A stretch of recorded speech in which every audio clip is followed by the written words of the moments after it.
Welcome to Sleepless Philosophers, where deep ideas meet restful nights. If you enjoy these journeys through philosophy, please like and subscribe and turn on notifications for daily uploads. To support the channel, consider leaving a super thanks. Any amount helps us continue creating content. You can also become a member to request video topics. We're not monetized, so your support truly makes the difference. Now let the philosophy begin.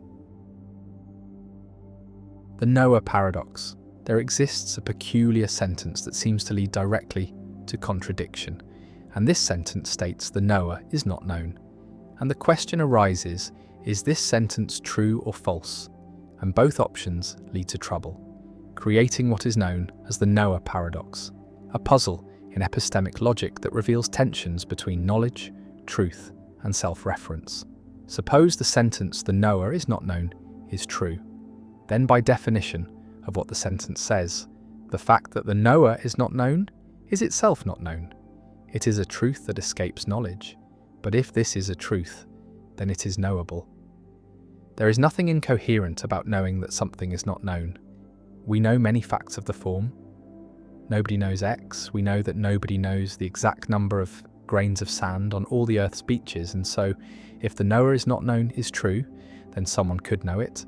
But if someone knows it, then they know that the knower is not known, which means the knower, the fact that the knower is not known, is now known.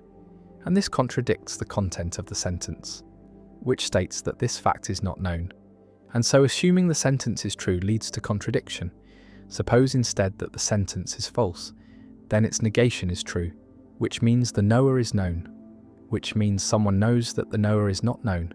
But if someone knows this, then the knower, the proposition that the knower is not known, is indeed not known becomes known. And so the sentence is true after all. And again, contradiction emerges. And so neither assuming the sentence is true, nor assuming it is false, leads to a consistent outcome. And the paradox resists resolution through ordinary logical means. The Noah paradox is related to the liar paradox and other self-referential semantic paradoxes. But it involves knowledge rather than truth, and it shows that knowledge, like truth, cannot be fully captured within a single, consistent formal system without restrictions. That self-reference combined with epistemic notions generates instability, and the paradox has implications for epistemic logic, the formal study of knowledge and belief, because standard epistemic logics treat knowledge as a modality, a sentential operator that applies to propositions. And these logics typically assume that knowledge is factive. If you know P, then P is true. And that knowledge is transparent. If you know P, then you know that you know P. And these principles, which seem innocuous, interact with self-reference to produce paradoxes like the knower. One response to the Noah paradox is to restrict self-reference, to prohibit sentences that refer to their own knowability status, much like Tarski's hierarchy of languages, prohibits sentences that refer to their own truth. And on this approach, the knower is not known is not a genuine sentence, not a proposition with a truth value, but a piece of ill-formed language that violates the rules of proper semantic construction. And while this response avoids contradiction, it does so at the cost of limiting what can be said, of ruling out sentences that seem grammatically and conceptually well-formed. And it leaves open the question of why these restrictions should be imposed, whether they reflect genuine features of knowledge or are merely technical devices to preserve consistency. Another response distinguishes between levels of knowledge, perhaps first-order knowledge about the world, second-order knowledge about knowledge, third-order knowledge about knowledge of knowledge, and so on, and argues that the Noah paradox conflates these levels, that the knower is not known involves a sentence referring to its own knowability at the same level, and that this is illegitimate, that knowledge statements must be stratified into a hierarchy where knowledge at one level can only apply to propositions at lower levels, and this hierarchical approach mirrors solutions to the liar paradox and other semantic paradoxes. But it raises questions about whether ordinary knowledge attributions respect such hierarchies, whether in natural language we freely mix levels of knowledge without contradiction, and whether imposing hierarchies is a genuine solution or merely a way of avoiding the problem. Some philosophers embrace paraconsistent logic, systems that allow contradictions to exist without trivializing the entire system, without forcing the conclusion that everything is true. And in paraconsistent frameworks, the Noah paradox can be true and false simultaneously. The sentence can be both known and not known, and the contradiction is tolerated rather than resolved, contained within the logical system without spreading. And while this approach is radical, it has the advantage of taking the paradox at face value, of not dismissing it as ill-formed or illegitimate, but recognizing it as revealing something genuine about the limits of consistent reasoning about knowledge. The Noah paradox also connects to issues about the closure of knowledge under known entailment. The principle that if you know P and you know that P entails Q, then you know Q, because this principle, combined with the factivity of knowledge and certain assumptions about self-knowledge, can be used to derive paradoxes, and some epistemologists have questioned whether closure should be unrestricted, whether there are cases where you know P and know that P entails Q but do not know Q, perhaps because Q is a complicated consequence that you have not worked out, or because Q involves self-referential or paradoxical content that resists knowledge. The paradox raises questions about the transparency of knowledge, the principle that if you know P then you know that you know P, because this principle, known as the KK principle, is controversial. Some argue that it is too strong, that there are cases where you know something without knowing that you know it, perhaps because you're not introspectively aware of your knowledge, or because the recognition of knowledge requires second-order reflection that you have not performed. And if the KK principle is rejected, then some versions of the Noah paradox may be blocked because the reasoning depends on assumptions about what is knowable given what is known. The Noah paradox sits alongside other epistemic paradoxes, the surprise examination paradox, Fitch's paradox, Moore's paradox, each revealing different tensions in our concepts of knowledge and belief, each challenging the assumption that these concepts can be fully formalized without residue, and together they suggest that knowledge is a more complex and less tractable notion than it appears, that self-reference and knowledge do not mix well, that there are limits to what can be known or consistently said about knowledge, and that the project of epistemic logic, while valuable, must navigate carefully around paradoxes that threaten its foundations.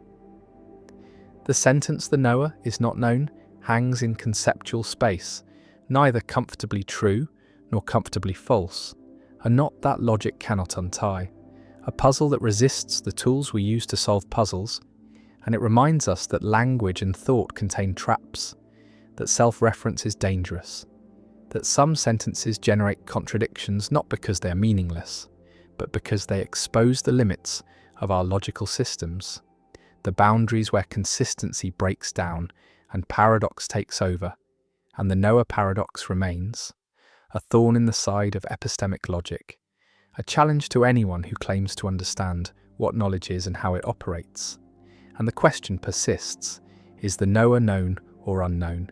And the answer, whatever it is, leads to contradiction. And the paradox endures, unresolved and perhaps unresolvable, a permanent fixture in the landscape of philosophical puzzles, a reminder that even knowledge itself, the concept at the heart of epistemology, contains mysteries that philosophy has not yet fathomed. The liar paradox. There exists a statement so simple that it collapses the foundations of truth itself, a sentence that devours its own meaning the moment it is spoken. And this is the liar paradox, a loop that has haunted logicians and philosophers for over 2,000 years. The paradox is most famously expressed in a single declaration: this statement is false, and the mind recoils at what follows. For if the statement is true, then it must be false as it claims.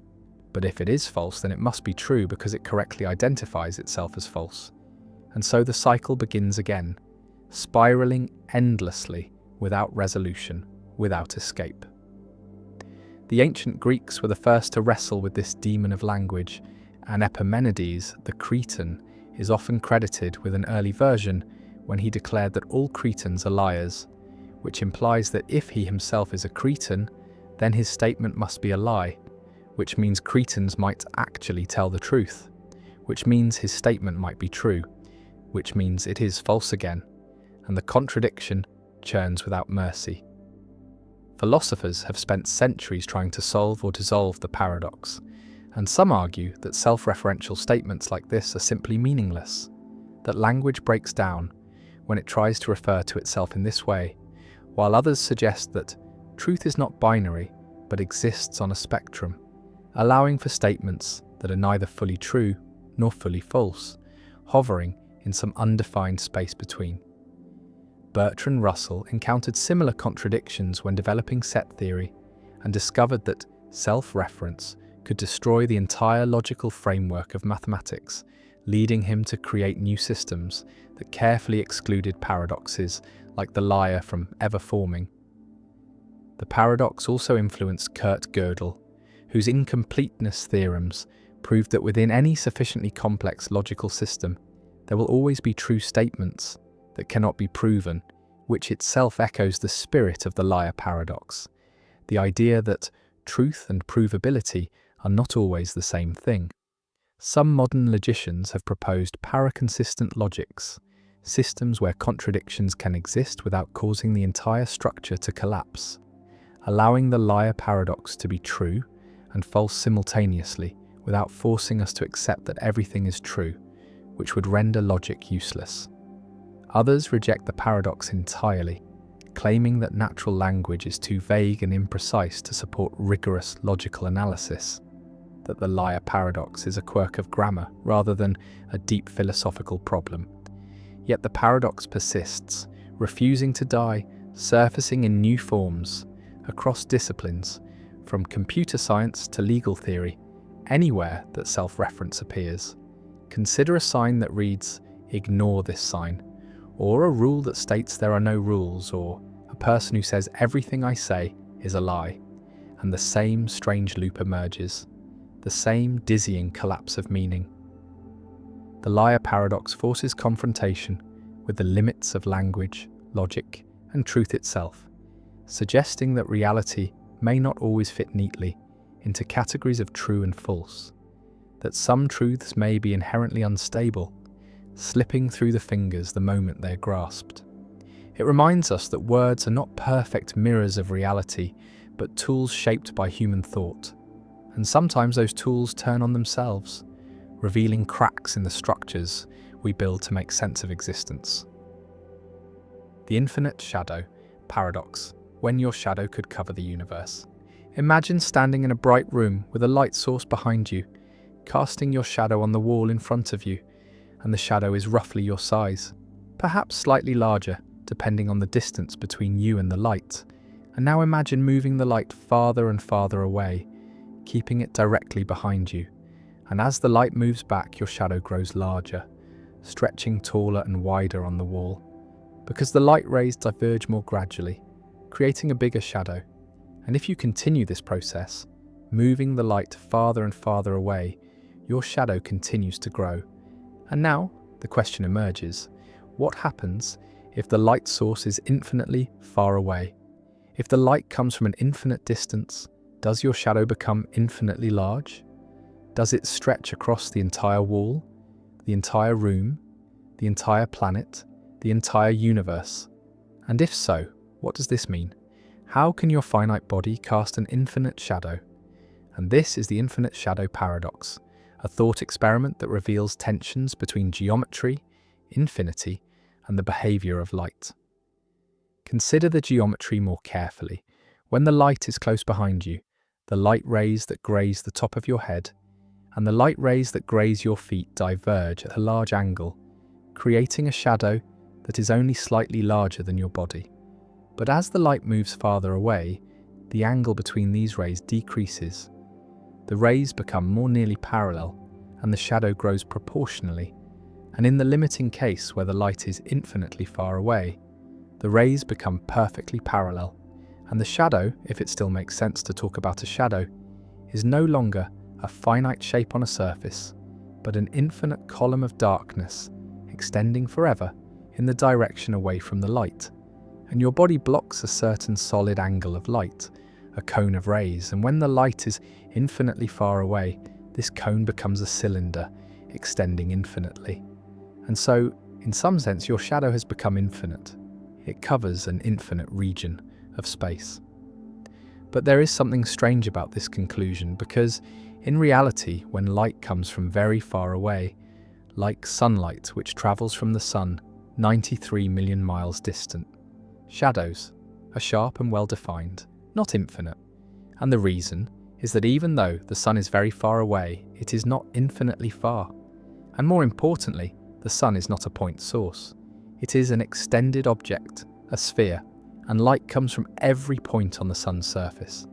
And these different light sources create slightly different shadows that overlap. And the overlapping softens the edges and prevents the shadow from extending infinitely. And so the paradox relies on an idealization, a perfectly point-like light source at infinite distance. And this idealization does not correspond to physical reality. And so the infinite shadow is a feature of the idealized model rather than a genuine physical phenomenon. Another way to resolve the paradox is to recognize that the concept of a shadow depends on there being a surface on which the shadow is cast, a wall or a floor or the ground. And if the light is infinitely far away and there is no surface, then there is no shadow in the usual sense. There is a region of space from which light is blocked, but without a surface to project onto. The notion of shadow loses its meaning, and so the infinite shadow is not a shadow at all, but an abstract geometric construction, a cylinder of blocked light extending through space. And whether this deserves to be called a shadow or an infinitely large shadow is a matter of definition rather than a physical fact. The paradox also connects to questions about parallel lines and perspective, because in ordinary experience, parallel lines appear to converge at a vanishing point on the horizon. Train tracks appear to meet in the distance, even though they remain the same distance apart. And this convergence is a feature of perspective, of how our eyes or cameras project three-dimensional space onto two-dimensional images. But in the case of light rays coming from infinity, the rays are truly parallel, not merely appearing parallel, and parallel lines by definition never meet, extend forever without intersecting. And so the shadow, defined as the region blocked by your body from these parallel rays, is a cylinder that extends infinitely. And there is no convergence, no finite boundary. And the paradox is that this seems to make your small body relevant to arbitrarily distant regions of space, seems to give your finite physical presence infinite geometric reach. Some philosophers have used the infinite shadow paradox to argue about the nature of infinity and the limits of physical realizability, suggesting that infinite quantities like infinite distance or infinite extension cannot actually occur in the physical universe, that they are useful mathematical idealizations, but not genuine features of reality. And the paradox supports this view by showing that infinite idealizations lead to strange consequences that do not match experience. And so perhaps infinity is a tool for calculation rather than a description of the actual world. And the paradox is avoided by rejecting the premise that light can come from infinite distance, or that shadows can extend infinitely. Others embrace the paradox as revealing something genuine about geometry and light, accepting that in an idealized geometric setting, with a point source at infinity and parallel rays, shadows do become infinite. And this is not a contradiction, but a feature of how geometry works, and the fact that physical light sources are extended and finite distances are never truly infinite means that the paradox does not apply to real shadows, but it remains a valid thought experiment about what would happen in an idealized limit. And such thought experiments are valuable for understanding the structure of space and the behavior of light, even if they do not correspond to observable phenomena.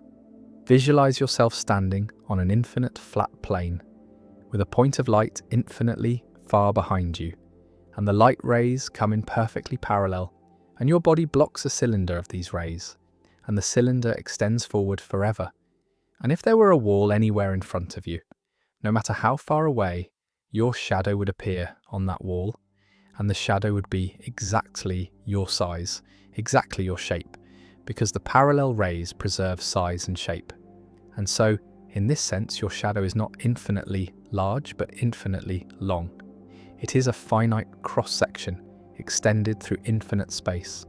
And whether this counts as an infinite shadow or merely an infinitely extended shadow is a question of terminology. But the strangeness remains, the fact that your finite body has infinite geometric influence. The paradox also appears in discussions of cosmology and the nature of the universe, because if the universe is infinite in spatial extent and light travels in straight lines, then in principle, a light source on one side of the universe could cast shadows of objects on the other side, and the time required for light to travel such distances would be infinite. And so the shadow would never actually form, would always be in the process of propagating, and this raises questions about whether infinite distances are meaningful, whether light travelling forever without reaching a destination is different from light that does not exist, and whether geometric constructions that invoke infinity are useful descriptions or merely mathematical artifacts. The shadow stretches forward, grows as the light recedes, and in the limit becomes infinite, a column of darkness extending without end, and you stand there, finite and small, casting a shadow that reaches to infinity. And the paradox asks whether this makes sense, whether infinite shadows are possible, whether geometry allows such things. And the answer depends on what idealizations are accepted, on whether point sources and infinite distances and perfect parallel rays are admitted. And if they are, then the shadow is infinite, and if they are not, then the paradox dissolves. And the paradox remains a teaching tool, an illustration of how infinity changes things, how limits can produce strange results, how geometric reasoning applied to idealized cases can lead to conclusions that violate intuition, and the shadow persists, stretching toward infinity, a monument to the strangeness of geometric idealizations and the care required when reasoning about the infinite. The liberal paradox, when freedom and choice destroy each other. An economist named Amartya Sen constructs a paradox about individual liberty and social choice, about whether societies can simultaneously respect individual freedom and satisfy basic welfare criteria. And the paradox goes as follows. Suppose society values individual freedom, values the principle that each person should be decisive over certain personal matters, should have sovereignty over a domain of choices, perhaps what to wear or what to read or how to live, and call this principle minimal liberalism, the requirement that each individual has at least one pair of alternatives where their preference determines social choice. And now suppose society also values Pareto efficiency, values the principle that if everyone prefers outcome A to outcome B, then society should choose A, should not choose an outcome that makes everyone worse off. And Sen proves that these two principles are incompatible, that no social decision procedure can guarantee both minimal liberalism and Pareto efficiency, that respecting individual freedom can conflict with respecting unanimous preferences. And this is the liberal paradox, also called the impossibility of a Paretian liberal, a demonstration that liberal values contain internal tensions, that freedom and welfare can conflict, that respecting individual choice over personal matters can lead to outcomes that everyone prefers to avoid. And the paradox has generated enormous literature, has sparked debates about the nature of rights, about whether rights are absolute or can be traded, about how to resolve conflicts between liberty and welfare, and the liberal paradox remains one of the most important results in social choice theory, remains a challenge to liberal political philosophy. Imagine a specific example. Two people, call them prude and lewd, and a book, and prude prefers that no one read the book, finds it offensive, would be most satisfied if neither reads it. And second best for prude is if prude reads it rather than lewd reading it, because at least then prude can argue against it from first-hand knowledge, and worst for prude is if lewd reads it while prude does not. And lewd has opposite preferences, most prefers that prude read the book, because lewd thinks prude needs liberalising. Second best for lewd is that lewd reads it, and worst is that neither reads it. And now apply minimal liberalism. Say that prude should be decisive over whether prude reads the book, should have the right to choose for themselves, and lewd should be decisive over whether lewd reads the book, and prude chooses not to read, exercises their right, and lewd chooses to read, exercises their right, and the outcome is prude does not read and lewd reads, but both prefer the outcome where prude reads and lewd does not. Both rank that outcome higher, and so the liberal outcome, the outcome that respects individual rights, violates Pareto efficiency, produces an outcome that both prefer to avoid, and the paradox emerges, respecting rights produces an outcome that unanimous preferences reject. The liberal paradox demonstrates that rights and welfare can conflict, that giving individuals control over personal matters can lead to collectively worse outcomes. And this challenges the assumption that liberalism is coherent, that respecting freedom always improves welfare, and Sen's paradox shows that this is false, shows that freedom and welfare can diverge, that societies face trade-offs between respecting rights and respecting preferences, and different resolutions prioritize differently.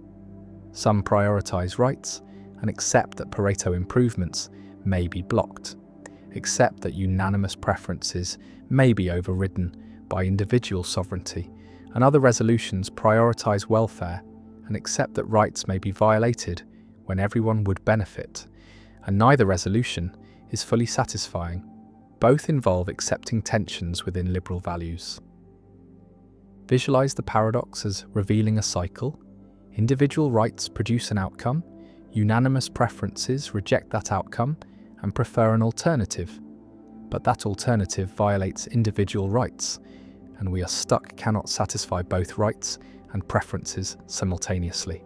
And this cycle shows that liberalism contains contradictions, that its commitments can conflict, and resolving the conflict requires prioritizing, requires deciding whether rights or welfare is more fundamental, and different liberal theories answer differently. Rights-based liberalism prioritizes rights and accepts welfare losses.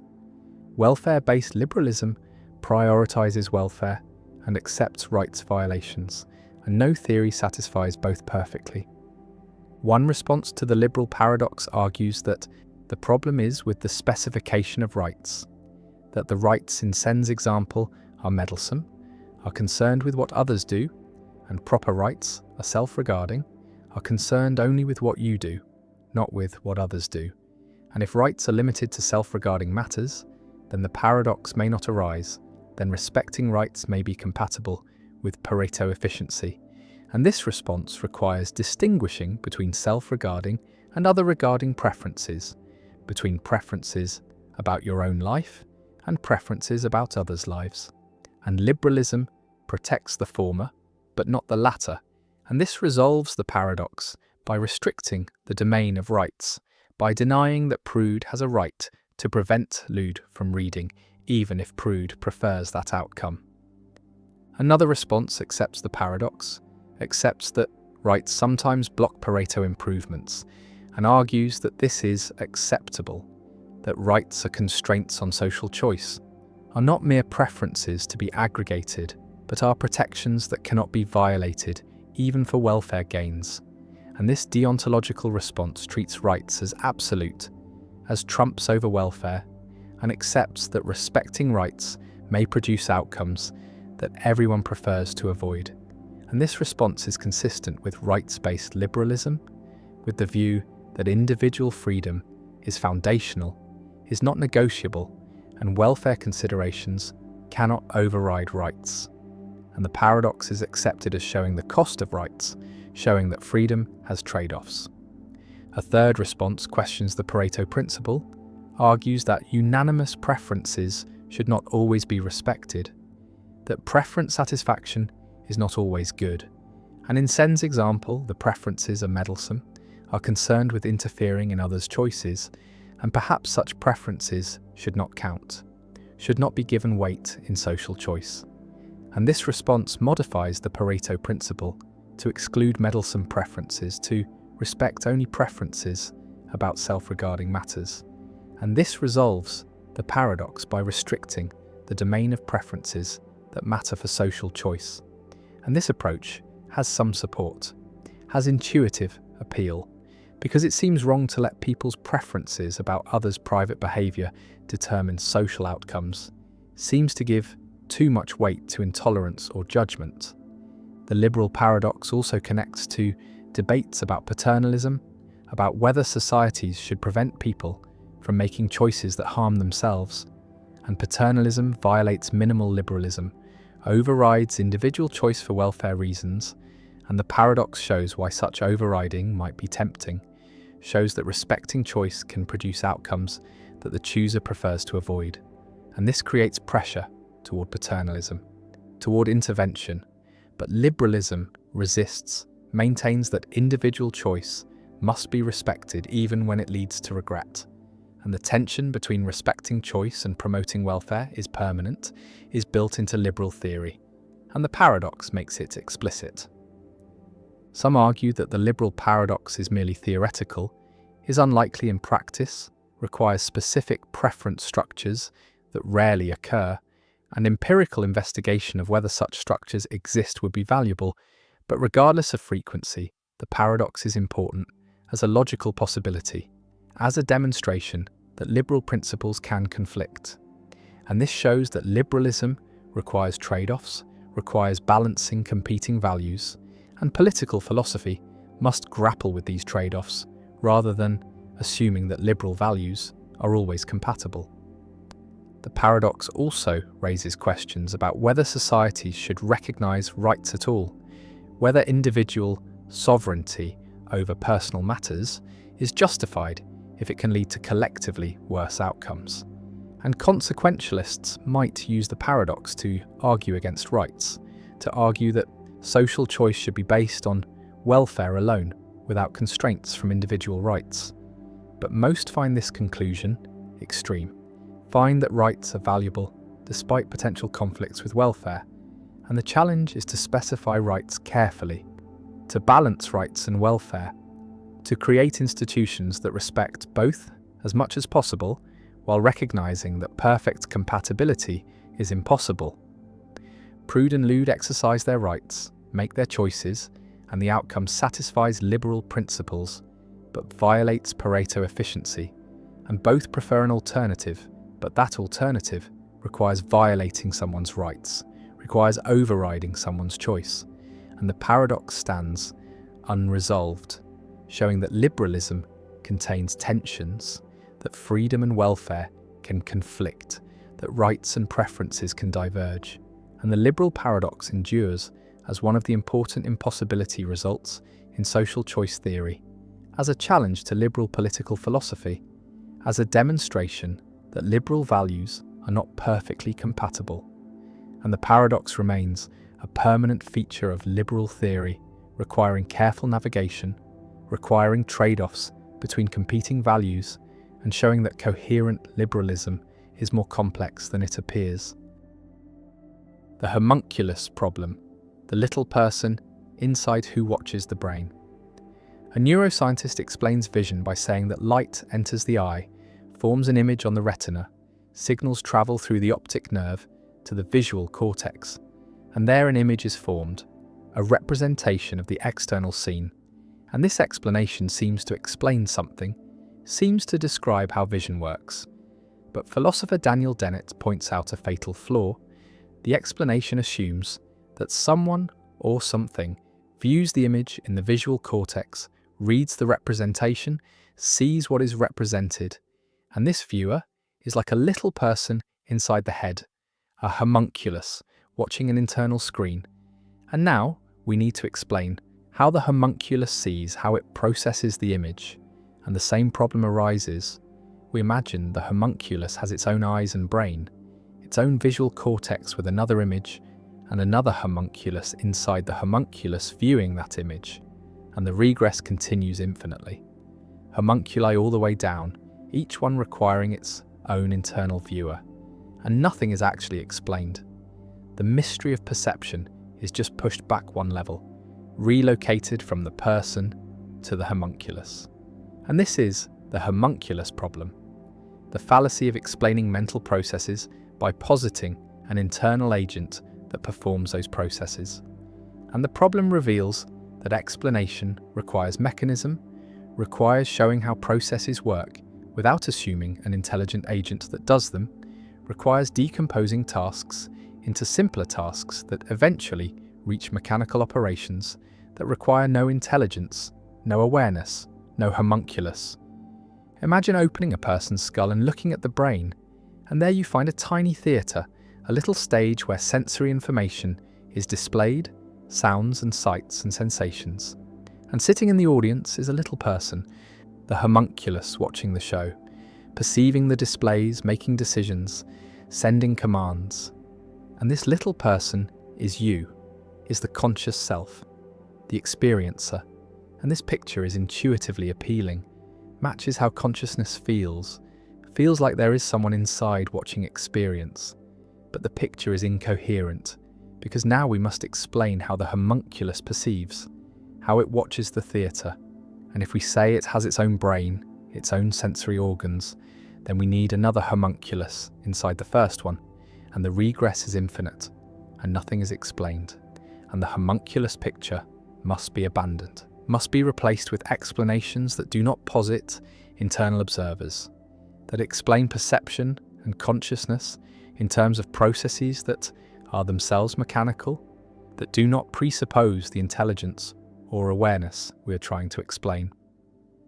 The homunculus problem arises repeatedly in theories of mind, in explanations of perception, cognition, action, and consciousness, because it is tempting to explain mental processes by saying that some part of the mind does something, recognizes patterns, interprets symbols, makes decisions, and implicitly we imagine this part as an intelligent agent, as a little homunculus with its own capacities, but this merely relocates the problem, does not solve it, and genuine explanation requires decomposing intelligent processes into non-intelligent mechanisms, showing how intelligence emerges from non-intelligent parts, how mind arises from matter that is not itself minded.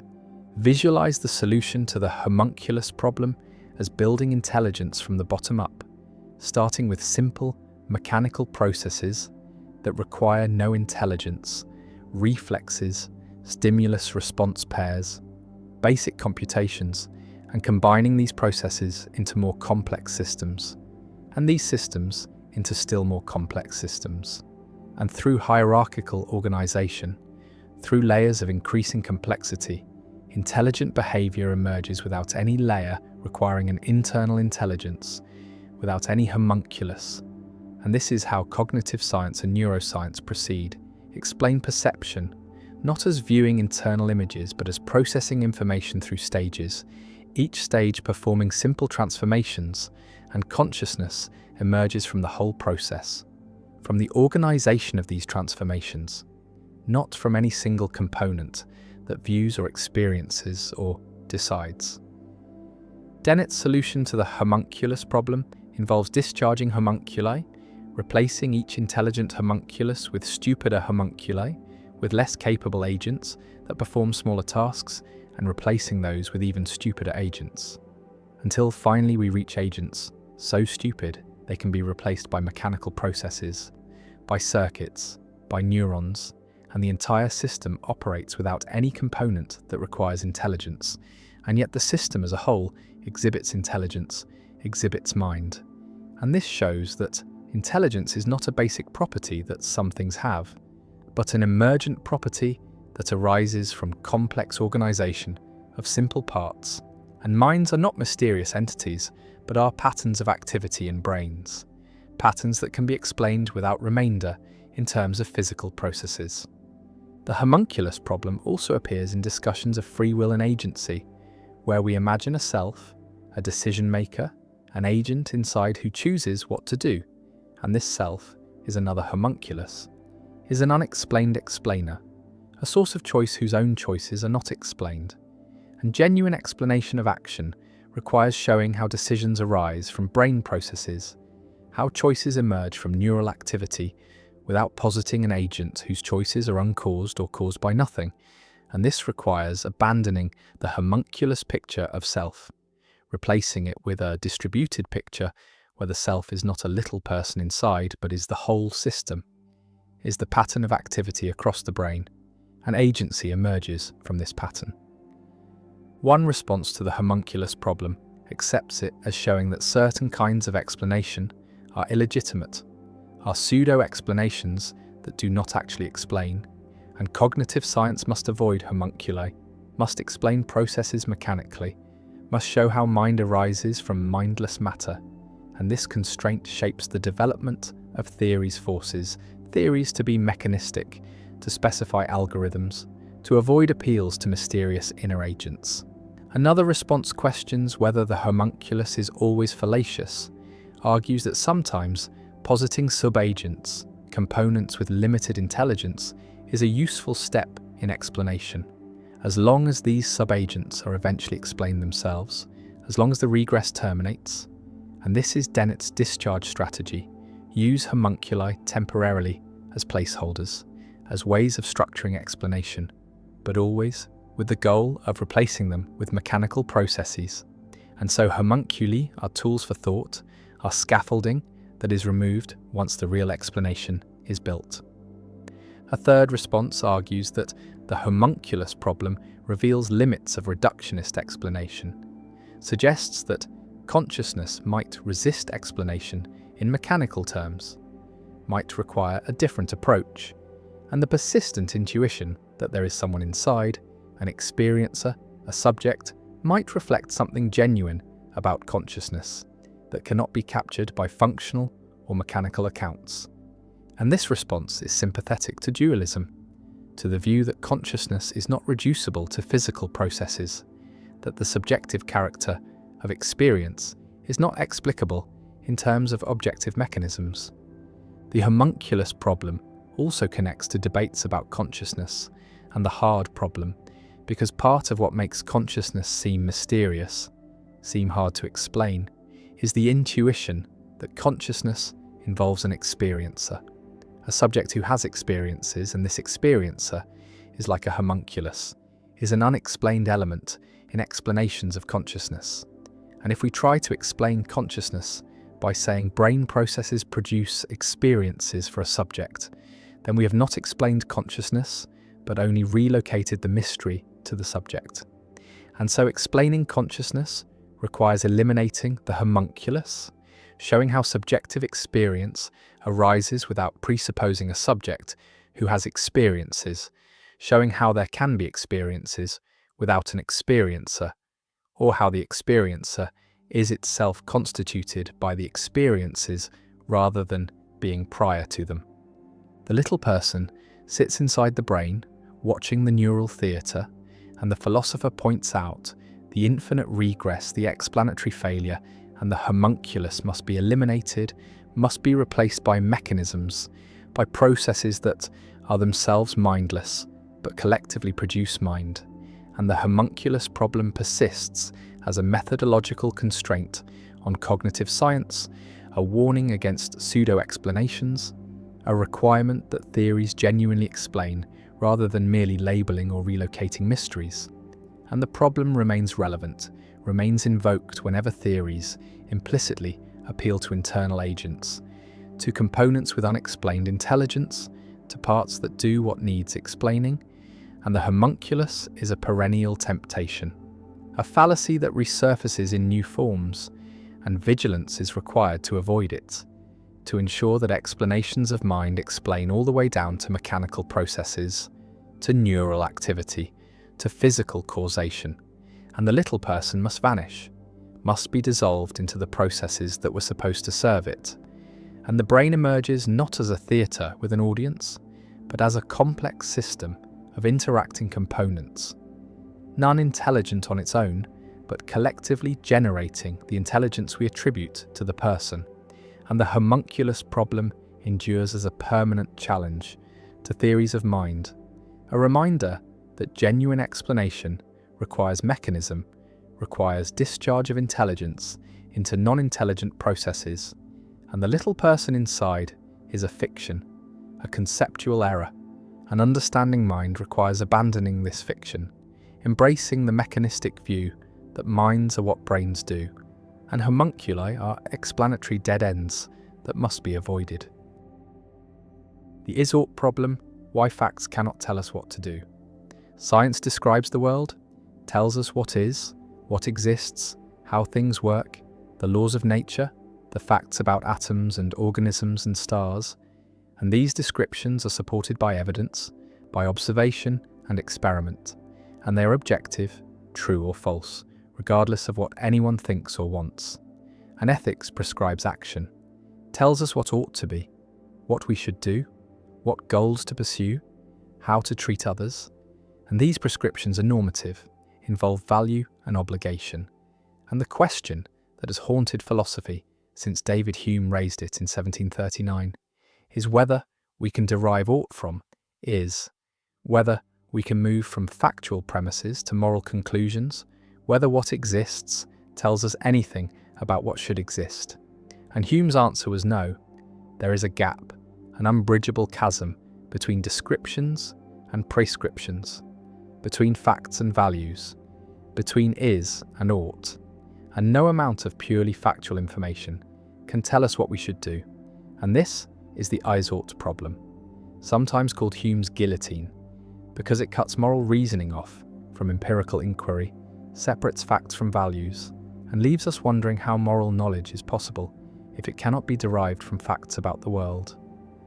Hume observed that writers on morality begin with ordinary observations, with statements about human nature or God or social arrangements, statements that use the copula is, describing what exists, and then suddenly they switch to statements using ought or ought not, prescribing actions or condemning behaviours. And this transition, Hume says, is never explained, is never justified. The writers seem to assume that the ought follows from the is, that because things are a certain way we should act in a certain way, but this assumption is invalid. The ought does not follow. There is a logical gap, and any argument that moves from is to ought is either invalid or contains a hidden normative premise that was smuggled in. And if all moral arguments ultimately rest on normative premises that cannot be derived from facts, then moral reasoning is fundamentally different from empirical reasoning, is based on values or sentiments or intuitions that are not themselves factual claims. Visualize an argument that tries to derive ought from is. Suppose someone says humans are naturally cooperative. This is a factual claim about human psychology, and then concludes, therefore, we ought to cooperate, a normative claim about how we should behave. And Hume's challenge is to explain how the conclusion follows from the premise, what licenses the move from description to prescription, and the argument seems to assume that what is natural is good, that we should act in accordance with our nature. But this assumption is itself a normative claim, a hidden ought premise, and if we make it explicit, the argument becomes humans are naturally cooperative, and we ought to act according to our nature. Therefore we ought to cooperate. And now the argument is valid, but it rests on a normative premise, the claim that we ought to act according to our nature. And this premise cannot be derived from facts about what human nature is. It is a value judgment, an ought claim, and so the original argument either was invalid or contained a hidden normative premise. And either way, the is-ought gap remains. The ought was not derived purely from is. The same problem arises for any attempt to ground morality in facts. If someone says actions that maximize happiness are good because happiness is what everyone wants, the argument moves from the facts that people desire happiness to the normative claim that happiness is good, and this move assumes that what people desire is good. Another hidden normative premise, or If someone says we should obey God's commands because God created us, the argument moves from the fact of creation to the obligation to obey. And this assumes that we ought to obey our Creator, another normative premise. And in every case, the derivation fails unless a normative premise is included.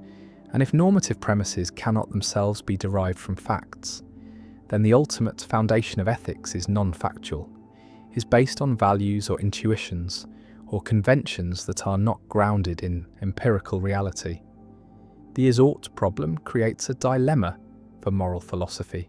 Either accept that moral claims are not factual, are not true or false in the way scientific claims are, but express attitudes or prescribe actions or reflect cultural conventions, and this leads to non-cognitivism or relativism, views that deny objective moral truth, or accept that moral claims are factual, but insist that moral facts are sui generis, are not reducible to natural facts, are known through intuition or reason rather than through empirical observation, and this leads to non-naturalism, the view that morality is objective but not part of the natural world, studied by science, or find some way to bridge the is-ought gap, to derive ought from is, and this requires showing that certain facts entail normative conclusions, that the gap is not as wide as Hume thought, and various philosophers have attempted this, have proposed that the gap can be crossed under certain conditions. One attempt to bridge the gap involves institutional facts, facts about social practices and their constitutive rules. John Searle argued that if you accept a role within an institution, you accept the obligations that come with it.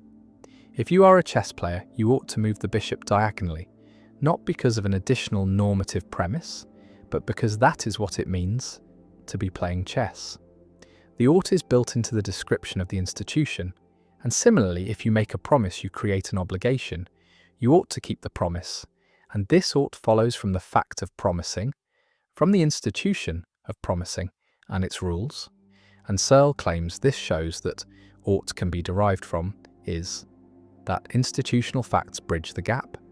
But critics respond that this only works if you already accept the institution, already grant that you ought to follow its rules, and so the normative premise is still there, hidden in the acceptance of the institution. Another attempt involves functional facts. Facts about what things are for. Philippa Foot and others argue that living things have natural functions. Hearts are for pumping blood, eyes are for seeing, and organisms can be evaluated by how well they fulfill their functions. A good heart pumps blood efficiently, a defective heart does not, and humans have functions too, and virtues are traits that enable humans to flourish, to live well, and so we ought to develop virtues, and this ought to follows from facts about human nature and human flourishing. But critics respond that this assumes flourishing is good, assumes that we ought to pursue the goals set by our nature, and these assumptions are normative, are not themselves derived from facts about what human nature is, and so the gap remains. Visualize the gap as a chasm. On one side stand all the facts, all the truths about how the world is, what exists, how things behave, and on the other side stand all the norms, all the truths about what ought to be, what we should do, what goals are worth pursuing, and Hume's claim is that no bridge connects the two sides, that you cannot start with facts alone and reach the norms, that any path from one side to the other requires a leap, requires introducing a normative premise that is not itself factual, and this chasm separates science from ethics, separates empirical inquiry from moral philosophy, and raises the question of how we can have moral knowledge if morality is not grounded in facts. The is-ought problem has implications for moral realism, for the claim that moral truths exist objectively, because if moral truths cannot be derived from natural facts, then what are they? How do we know them?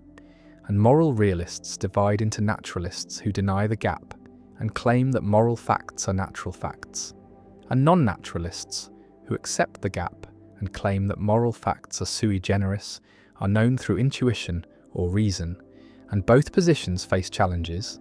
Naturalists must explain how to bridge the gap, must show how ought follows from is, and non-naturalists must explain how we perceive non-natural moral facts. how these facts relate to natural facts, and whether morality can play any causal or explanatory role if it is separate from nature.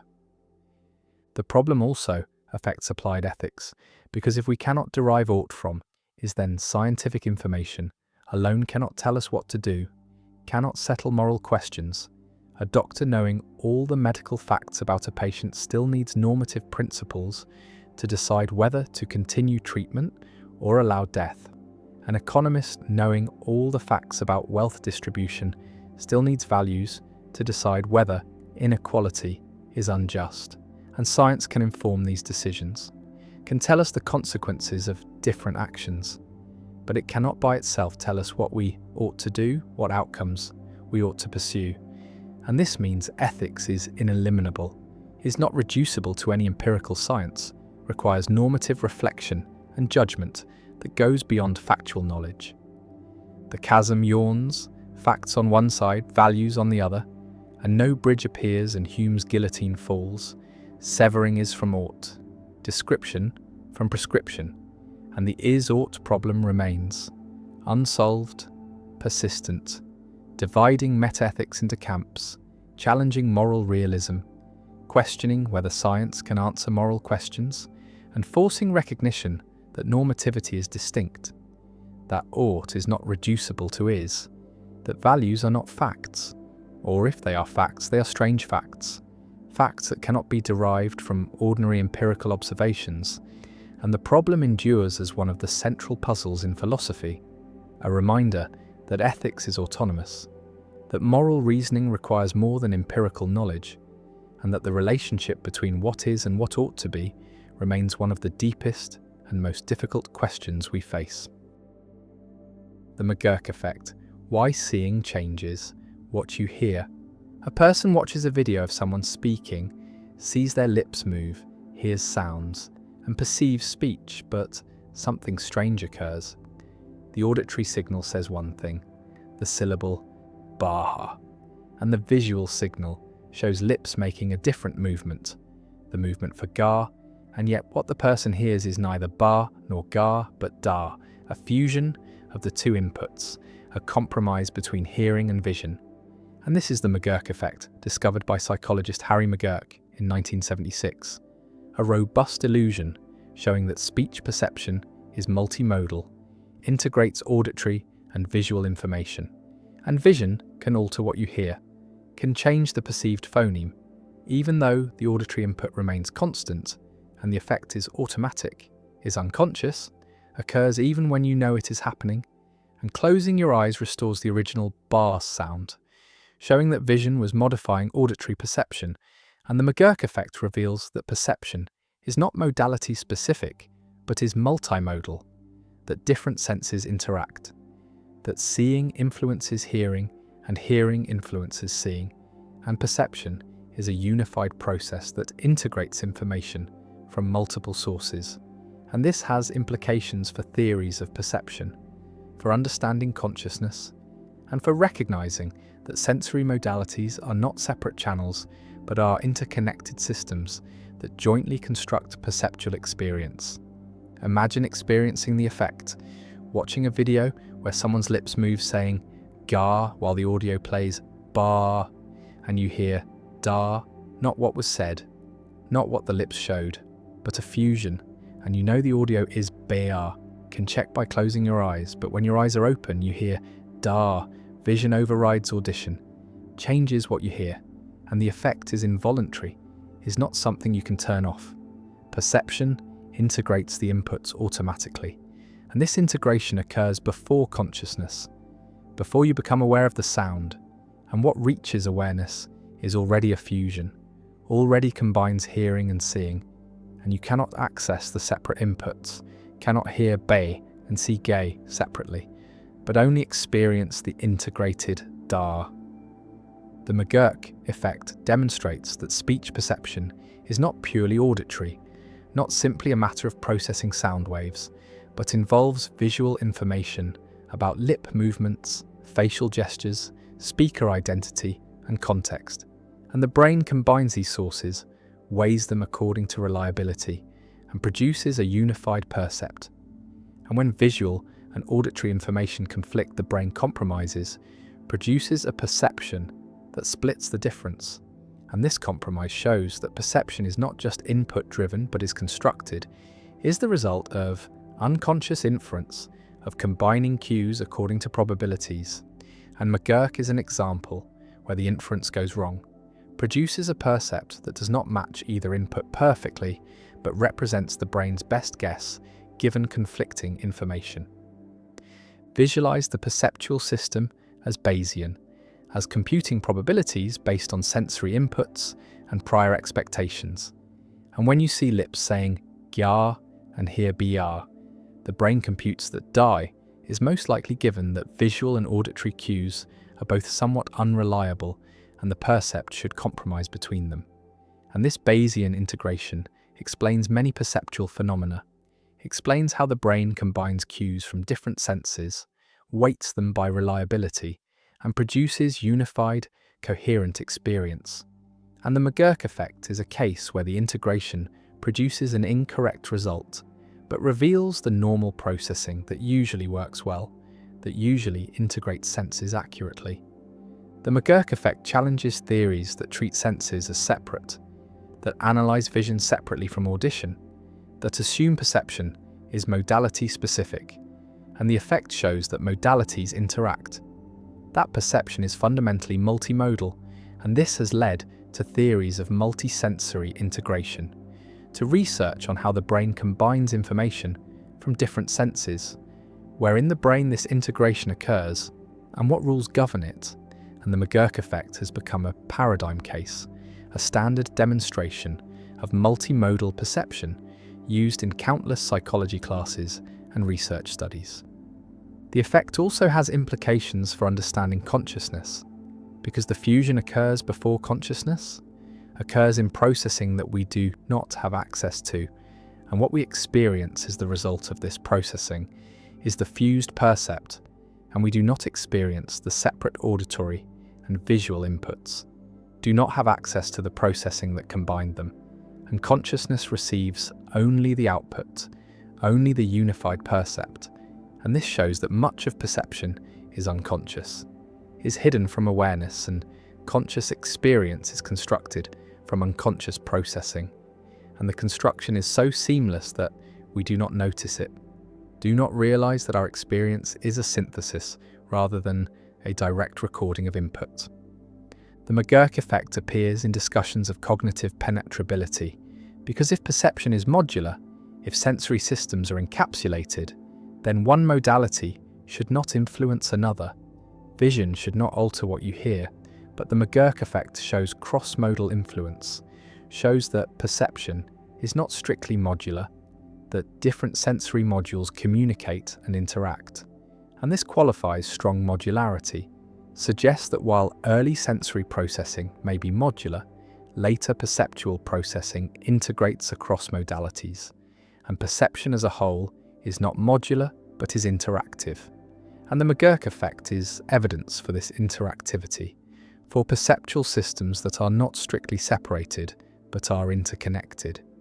The effect also has practical implications for understanding speech perception in noisy environments, for designing hearing aids that take advantage of visual information, for developing virtual reality systems that create convincing multimodal experiences, and for understanding how perception can be manipulated, how illusions can be created through conflicting sensory cues. And the McGurk effect shows that perception is vulnerable to these manipulations, is not simply determined by physical input, but depends on how inputs are integrated.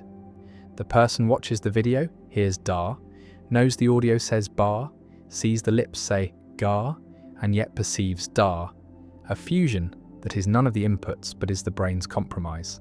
And the McGurk effect persists, demonstrates multimodal integration, challenges modular theories, reveals unconscious perceptual processing, and stands as one of the most famous demonstrations in cognitive psychology. A simple effect that reveals deep truths about how perception works, how senses interact, how consciousness is constructed from unconscious processes, and the effect remains robust and automatic, a permanent feature, of human speech perception, showing that seeing changes, hearing, that perception is unified, that the brain constructs experience from multiple sources, and the fusion continues. Da heard when Ba was spoken, and Ga was seen, and the McGurk effect endures. The omniscience paradox. Can God know what it's like to not know everything? A theologian declares that God is omniscient, all-knowing, possessing complete and perfect knowledge of everything that can be known, every fact, every truth, every possibility, past, present, and future. And this claim seems straightforward, seems like a natural attribute of a perfect being, and yet a puzzle emerges when we consider what omniscience includes, whether it encompasses not just propositional knowledge, facts that can be stated as true or false, but also experiential knowledge, the knowledge of what something feels like, what it is like to undergo certain experiences. And the paradox asks whether God knows what it is like to not know something, whether God understands the experience of ignorance, confusion, discovery, learning, and if God does know what ignorance feels like, then God must have experienced ignorance. But if God has experienced ignorance, then God was not always omniscient, and if God cannot know what ignorance feels like, then there is something God does not know. And either way, omniscience seems incomplete, seems to have gaps, and this is the omniscience paradox, a puzzle about whether complete knowledge includes knowledge of incomplete knowledge, whether knowing everything includes knowing what it is like to not know. Imagine God trying to understand human experience, trying to grasp what it feels like to be confused, to search for answers, to wonder whether something is true, to make mistakes, to learn, to have that moment of insight when understanding suddenly clicks into place after struggling. And these experiences seem to require not knowing, seem to be essentially experiences of ignorance or partial knowledge. And if God has never been ignorant, has always known everything, then God has never had these experiences, has never felt what it is like to learn. And so there is an aspect of human experience that God cannot fully understand, cannot know from the inside, and this suggests that omniscience, defined as knowing everything, is actually impossible, because knowing everything includes knowing what it is like to not know everything, and these two forms of knowledge are incompatible, cannot both be had by the same being at the same time. The paradox connects to philosophical debates about the nature of knowledge, about whether there are different kinds of knowledge that cannot be reduced to each other, propositional knowledge, knowing that something is true, and experiential knowledge, knowing what something is like. And the distinction is illustrated by cases like colour perception. A person who has never seen red but knows all the physical facts about red light, about wavelengths and retinal responses and neural processing, does not know what red looks like, does not have experiential knowledge of redness. And when they see red for the first time, they learn something new. And this suggests that experiential knowledge is distinct from propositional knowledge, cannot be obtained just by knowing facts. And if this is right, then God's omniscience, if it is purely propositional, misses something, misses the experiential dimension. And God does not know what it is like to see red for the first time, does not know what it is like to learn, does not know what ignorance feels like. Visualize the problem as a conflict between two divine attributes: omniscience, which requires always having known everything, and perfect empathy or understanding, which requires knowing what human experiences feel like from the inside.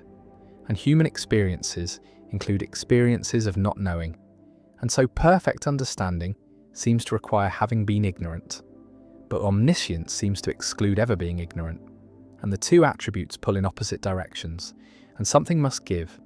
Either God is not omniscient in the full experiential sense, or God does not fully understand human experience, or the distinction between propositional and experiential knowledge is mistaken, and God can know what ignorance feels like without ever being ignorant, through some superior form of knowledge that encompasses both facts and feelings.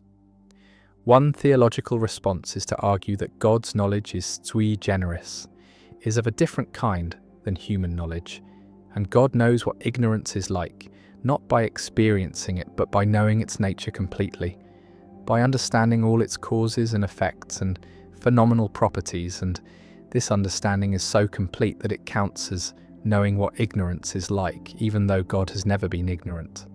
And this response tries to bridge the gap between propositional and experiential knowledge, tries to say that sufficiently complete propositional knowledge includes experiential knowledge. But critics argue that this misses the point, that no amount of knowing facts about an experience captures what the experience is like, that there is an irreducible, subjective aspect that can only be known by having the experience. And so God's propositional knowledge, however complete, does not include experiential knowledge of ignorance. Another response is to embrace kenosis, the theological idea that God voluntarily limits divine attributes.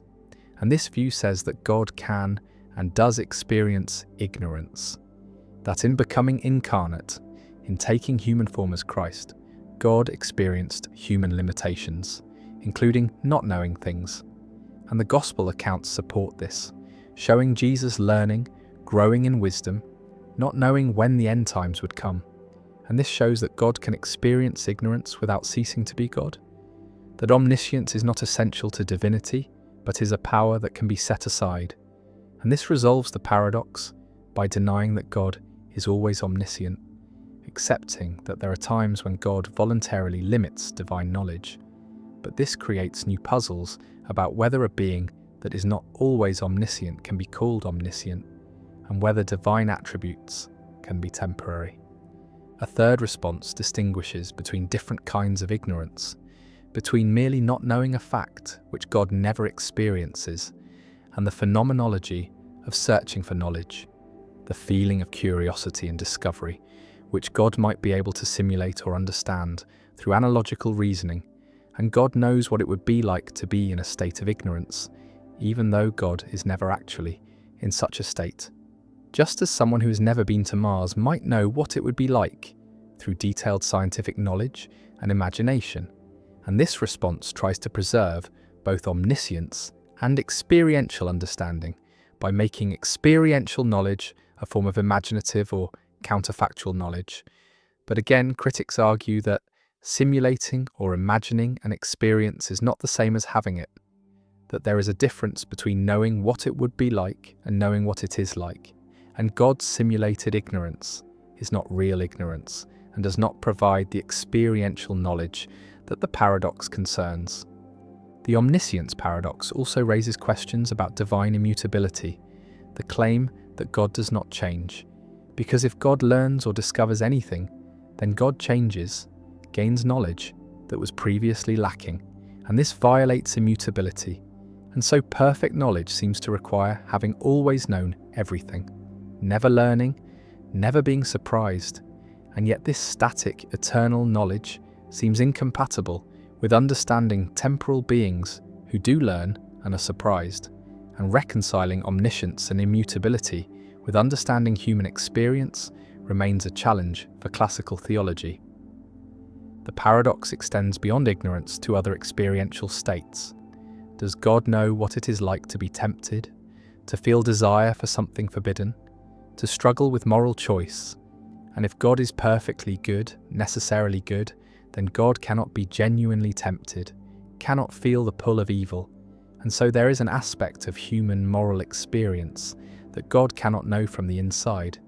And this creates distance between divine and human experience, suggests that God's understanding of humanity is necessarily incomplete, necessarily limited by God's perfection. And this is ironic, that God's perfection prevents complete understanding, that to fully know what it is like to be human, God would have to be imperfect, would have to experience weakness and ignorance and temptation, and these are incompatible with divine perfection. Some theologians embrace this limitation, argue that God's knowledge is perfect for a perfect being, but does not include the experiential knowledge of imperfection. And this is not a defect but a feature, a reflection of God's nature. And just as we do not think a perfect circle is defective because it is not a square, we should not think God is defective because God does not know what ignorance feels like, because such knowledge is incompatible with perfection, and the paradox assumes that all knowledge is good and more knowledge is always better. But perhaps some kinds of knowledge are only available through imperfection, and lacking them is not a limitation but a consequence of being perfect. Others reject omniscience entirely, argue that it is an incoherent concept, that complete knowledge is impossible, that there are always things that cannot be known, experiential states that require imperfection, future free choices that are not yet determined, logical truths that exceed any finite or infinite mind's capacity to grasp all at once.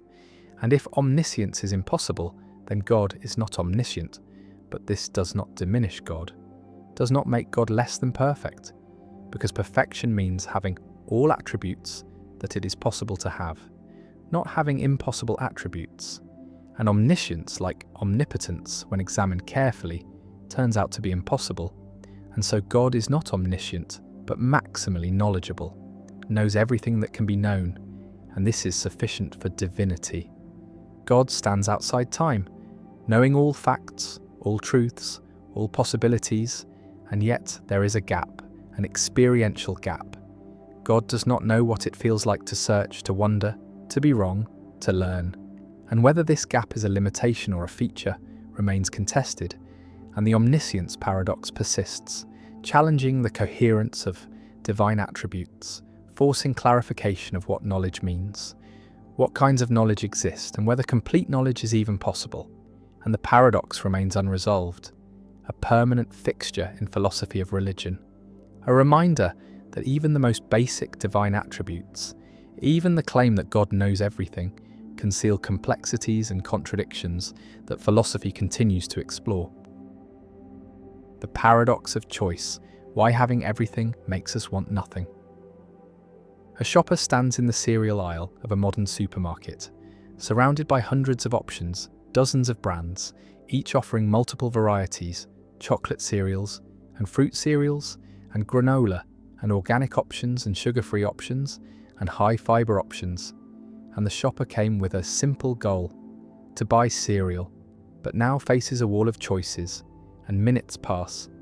Then more minutes, as the shopper reads labels, compares prices, weighs nutritional content against taste preferences, and the simple task becomes exhausting, becomes overwhelming, and eventually the shopper either picks something randomly just to escape the aisle, or leaves without buying anything at all, paralyzed by too many options. And this is the paradox of choice, articulated by psychologist Barry Schwartz.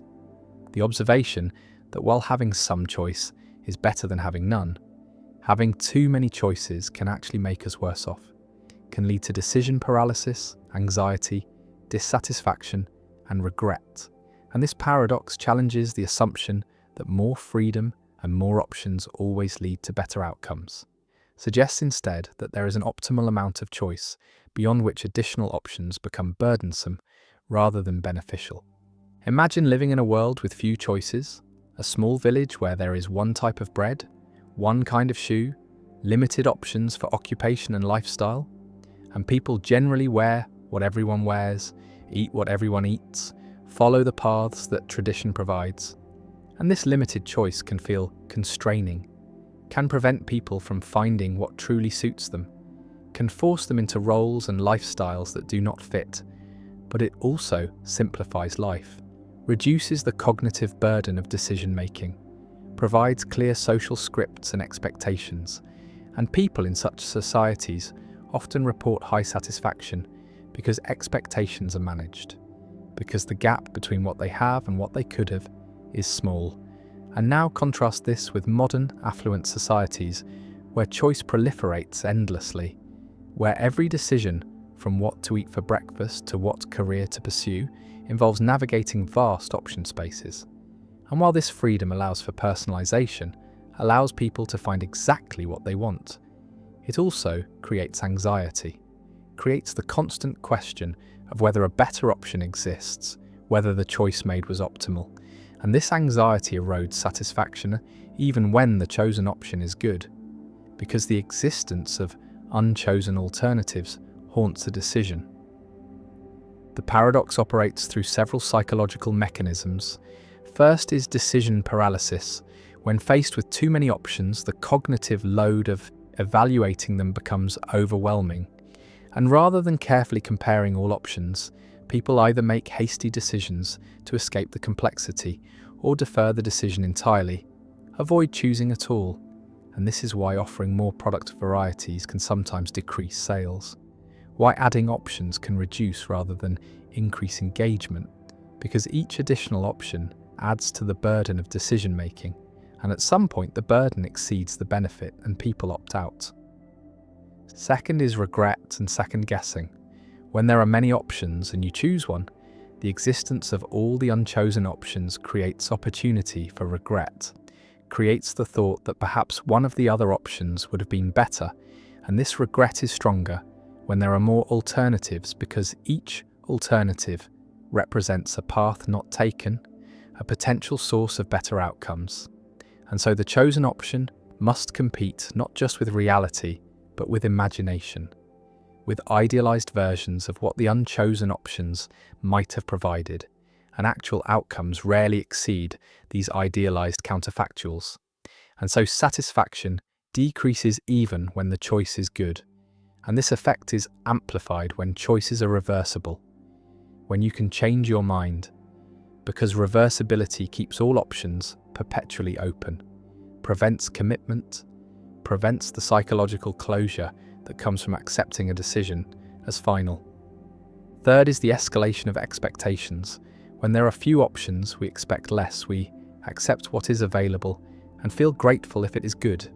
But when there are many options, we expect to find exactly what we want, expect the perfect fit, and our standards rise. And this rising threshold means that good outcomes feel merely adequate rather than excellent. And satisfaction depends not on absolute quality, but on the gap between expectations and reality. And more choice raises expectations faster than it improves outcomes. And so, the net effect is decreased satisfaction, despite better products and more freedom. Visualize a graph with number of options on one axis and satisfaction on the other. And the relationship is not linear, but inverted U-shaped. Satisfaction rises as options increase from 0 to some moderate number, perhaps 5 or 10, because having some choice allows people to find something that fits their preferences. But beyond that optimal point, satisfaction begins to decline. And at very high numbers of options, satisfaction may even fall below the level experienced with minimal choice, because the cognitive and emotional costs of choosing exceed the benefits of additional options. And this inverted U captures the paradox, shows that more is not always better, that optimization requires moderation, that there is such a thing as too much freedom. The paradox has practical implications for product design, marketing, and policy. Companies that offer too many products may overwhelm customers and reduce sales, while companies that curate their offerings, that limit choice to a manageable set of high-quality options, may increase satisfaction and loyalty. And this is why successful brands often limit their product lines, why Apple offers relatively few models compared to competitors, why some restaurants have short menus. The limitation is not a failure, but a strategy, a recognition that customers benefit from being protected from too much choice, from having the decision space narrowed by experts who have already done the filtering. The paradox also affects personal life and well-being. Modern individuals face an unprecedented number of choices about identity, lifestyle, career, relationships, and consumption.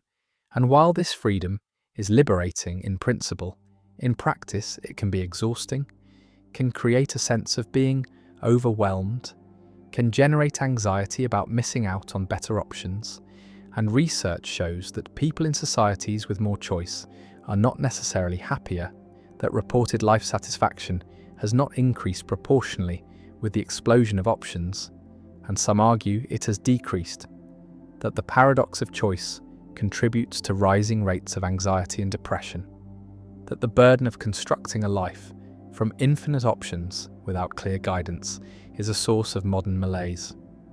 One response to the paradox is to adopt satisficing rather than maximizing as a decision strategy. Maximizers seek the best option, the optimal choice, and this requires evaluating all possibilities, comparing exhaustively, and the process is endless because there is always the possibility that a better option exists somewhere. While satisficers set a threshold of good enough and choose the first option that meets that threshold, and satisficers experience less stress, less regret, and higher satisfaction because they commit to good options without torturing themselves about whether better options exist. And embracing satisficing is a way to opt out of the paradox, to limit self-imposed choice burden even when external options are numerous. Another response is to establish routines and defaults, to make decisions once and then follow the decision automatically in the future, to reduce the number of active choices required. And this is why successful people often simplify their lives, wear the same clothes every day, eat the same breakfast, follow the same schedule, not because they lack creativity, but because they recognize that decision-making is a limited resource, that every choice consumes cognitive energy, and preserving that energy for important decisions requires eliminating trivial choices through routinization. A third response is to embrace constraints, to deliberately limit options, to refuse to consider all possibilities, and this might involve setting rules like, I only shop at this store, or I only consider jobs in this city. And these self-imposed constraints reduce the choice space, make decisions more manageable, and paradoxically increase freedom by preventing paralysis, by ensuring that decisions get made rather than deferred indefinitely. And constraints are not limitations on freedom, but conditions for effective exercise of freedom, structures that enable choice rather than preventing it. The shopper stands in the cereal aisle, paralyzed by options, and eventually walks away empty-handed or grabs something arbitrarily, and the experience is repeated across modern life, in career choices and relationship decisions and consumption patterns, and the paradox persists. More choice leading to less satisfaction, more freedom creating more anxiety. And Schwartz's insight remains relevant, challenges the ideology of unlimited choice, suggests that well-being requires moderation, requires protection from too much optionality, and the paradox endures as a reminder that freedom is complex, that having options is valuable, but that value has limits, that beyond a certain point additional options become burdens rather than benefits. And the challenge for individuals and societies is to find the optimal level of choice, the sweet spot where there is enough freedom to allow for genuine self-determination, but not so much that the burden of choosing overwhelms the benefit of having chosen.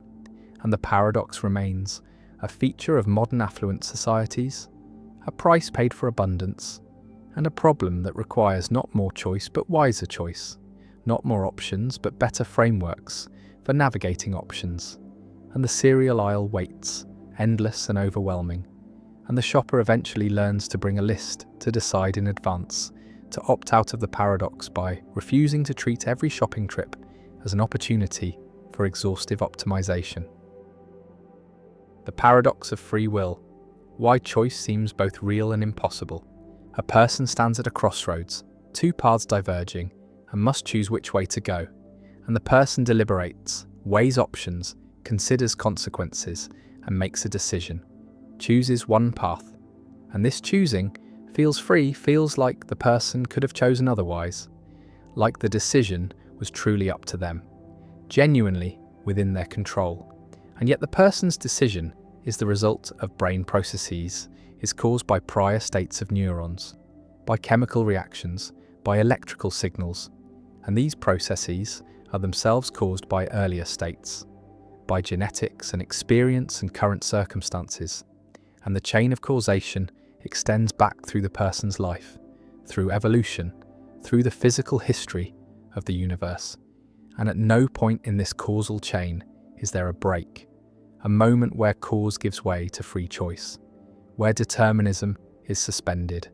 And if every event has causes, If the present is determined by the past plus the laws of physics, then the person's decision was determined long before the moment of choosing, was inevitable given prior conditions, and the feeling of free choice is an illusion. The decision was never really up to the person, could not have been otherwise, and this creates the paradox of free will, the apparent incompatibility between the subjective experience of freedom and the objective reality of causal determination. Between the feeling that we choose and the fact that our choices are caused, and this paradox has troubled philosophers for millennia, generated enormous literature, produced multiple attempted solutions, but never achieved consensus. And the problem persists as one of the central questions in philosophy, ethics, and the nature of human agency.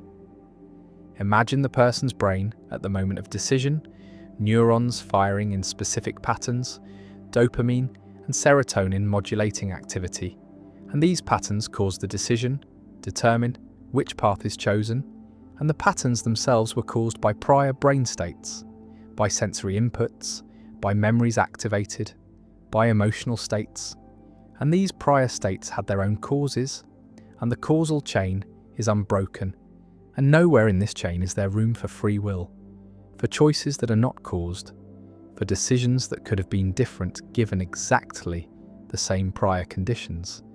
And if determinism is true, if the laws of physics determine everything, then free will seems impossible, seems to be a conceptual confusion, and yet the feeling of freedom persists, and we hold people responsible for their actions, praise and blame them, treat them as if their choices were free, and the legal system, morality, social practices all assume free will, assume that people could have done otherwise. And the paradox is that free will seems both necessary for responsibility and impossible given causation. The paradox generates three main positions: compatibilism, which says free will is compatible with determinism, incompatibilism, which says they are incompatible, and libertarianism, not political libertarianism, but metaphysical libertarianism, which accepts incompatibility and argues that determinism is false, that humans have genuine free will, and different philosophers defend each position with different arguments, and no consensus emerges, and the debate continues, and the paradox remains unresolved, and perhaps unresolvable, and this might reflect a deep feature of human existence, that we cannot escape the feeling of freedom, even if we become convinced intellectually that freedom is impossible, that the first-person perspective of deliberation requires treating ourselves as free even if the third-person perspective of science shows that we are determined. Visualize determinism as a timeline. The state of the universe at one time, plus the laws of physics, determines the state at the next time. And this determination is complete, includes everything, includes brain states and decisions, and the timeline is like a film that has already been recorded, and we are living through it, experiencing events as they unfold. But the sequence is fixed, was fixed by initial conditions billions of years ago, and our decisions are frames in this film, are determined by previous frames. And no alternative timeline is possible given the initial conditions and the laws. And if this picture is correct, then the feeling of having options, of being able to choose differently, is illusory. We could not have chosen differently. The decision was already encoded in the prior state of the universe, and we are not free. Compatibilists respond that this picture misunderstands what free will requires, that free will does not require the ability to have chosen differently given exactly the same prior conditions, does not require breaking the causal chain, but only requires that our choices flow from our own desires, values, character, that we are not coerced, not forced, not manipulated, and as long as the person's decision resulted from their own deliberation, their own reasons, they acted freely, even though their deliberation was caused, even though their reasons were determined. And free will is compatible with determinism because free will is about the source of action, about whether it comes from the agent's own psychology, not about whether it is uncaused. Incompatibilists reject compatibilism, argue that if determinism is true, then everything we do was determined by factors beyond our control. By genetics we did not choose, by environments we did not create, by causal chains that began before we were born. And we are not genuinely responsible for actions that were determined by factors beyond our control.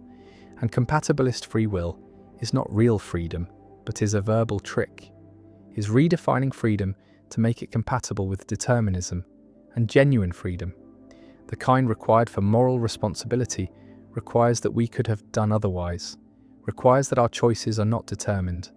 And since determinism is probably true, given physics, genuine free will probably does not exist, and moral responsibility is problematic. Libertarians argue that determinism is false, that quantum mechanics shows that the universe is not deterministic, that there is genuine randomness, genuine indeterminacy at the quantum level, and this indeterminacy allows for free will, allows for choices that are not determined by prior states. But critics respond that randomness is not freedom, that random neural processes do not give us control over our actions, do not make us responsible, and adding randomness to determinism does not create free will, creates only determinism plus chance, and neither determination nor chance gives us the control required for responsibility. The paradox of free will also has practical implications for criminal justice, for morality, for how we treat each other, because if free will is an illusion, then punishment seems unjustified, seems cruel, and blame seems inappropriate, and we should respond to harmful behaviour with rehabilitation or prevention rather than retribution. And yet the practice of holding people responsible seems essential to social life, seems unavoidable even if philosophically problematic. And we continue to blame and praise, punish and reward, as if free will exists, and perhaps this is necessary. Perhaps human social life requires treating people as responsible, even if the metaphysical foundations are shaky. The person stands at the crossroads, deliberates, chooses, and walks down one path, and whether this choice was free remains disputed, remains one of philosophy's hardest questions, and the paradox endures. Free will seems both essential and impossible, both real and illusory, and the tension between these perspectives remains unresolved, and perhaps the tension is permanent, is a feature of human existence that cannot be eliminated, that we must live with the subjective feeling of freedom while recognizing the objective reality of causation, and the paradox of free will persists as a permanent puzzle about human agency, about responsibility, about whether we are authors of our actions or merely characters in a predetermined story. And the question remains open, continues to generate debate, continues to matter for ethics and law and self-understanding. And the crossroads remains, the paths diverge, the choice is made, and whether it was truly free remains one of philosophy's deepest and most enduring questions. The paradox of non-being, how nothing cannot be talked about. A philosopher attempts to state a simple truth, attempts to say that something does not exist, attempts to assert that unicorns are not real, that they have no being, that they are nothing, and yet stating this seems impossible, seems paradoxical, because to say that unicorns do not exist is to say something about unicorns, is to refer to them, to make them the subject of a statement. And how can you refer to what does not exist? How can you make something the subject of a statement if that something is nothing, if it has no being? And if you can refer to unicorns, then they must be something, must have some kind of being. But then the statement unicorns do not exist is false, is contradictory, because it refers to things that it claims do not exist. And this is the paradox of non-being, first articulated by Plato in the Sophist, the puzzle about how negative existential statements are possible, how we can truly say that something does not exist without contradicting ourselves, without presupposing the existence of what we are denying exists.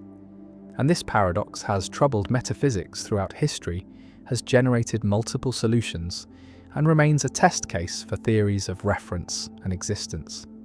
Imagine trying to deny the existence of something, trying to say that Zeus does not exist, that there is no such god, and the statement seems straightforward, seems obviously true, but analysing the statement reveals problems because the statement is about Zeus, makes Zeus the subject, and subjects of statements must be something, must have reference, must be objects that the statement is about.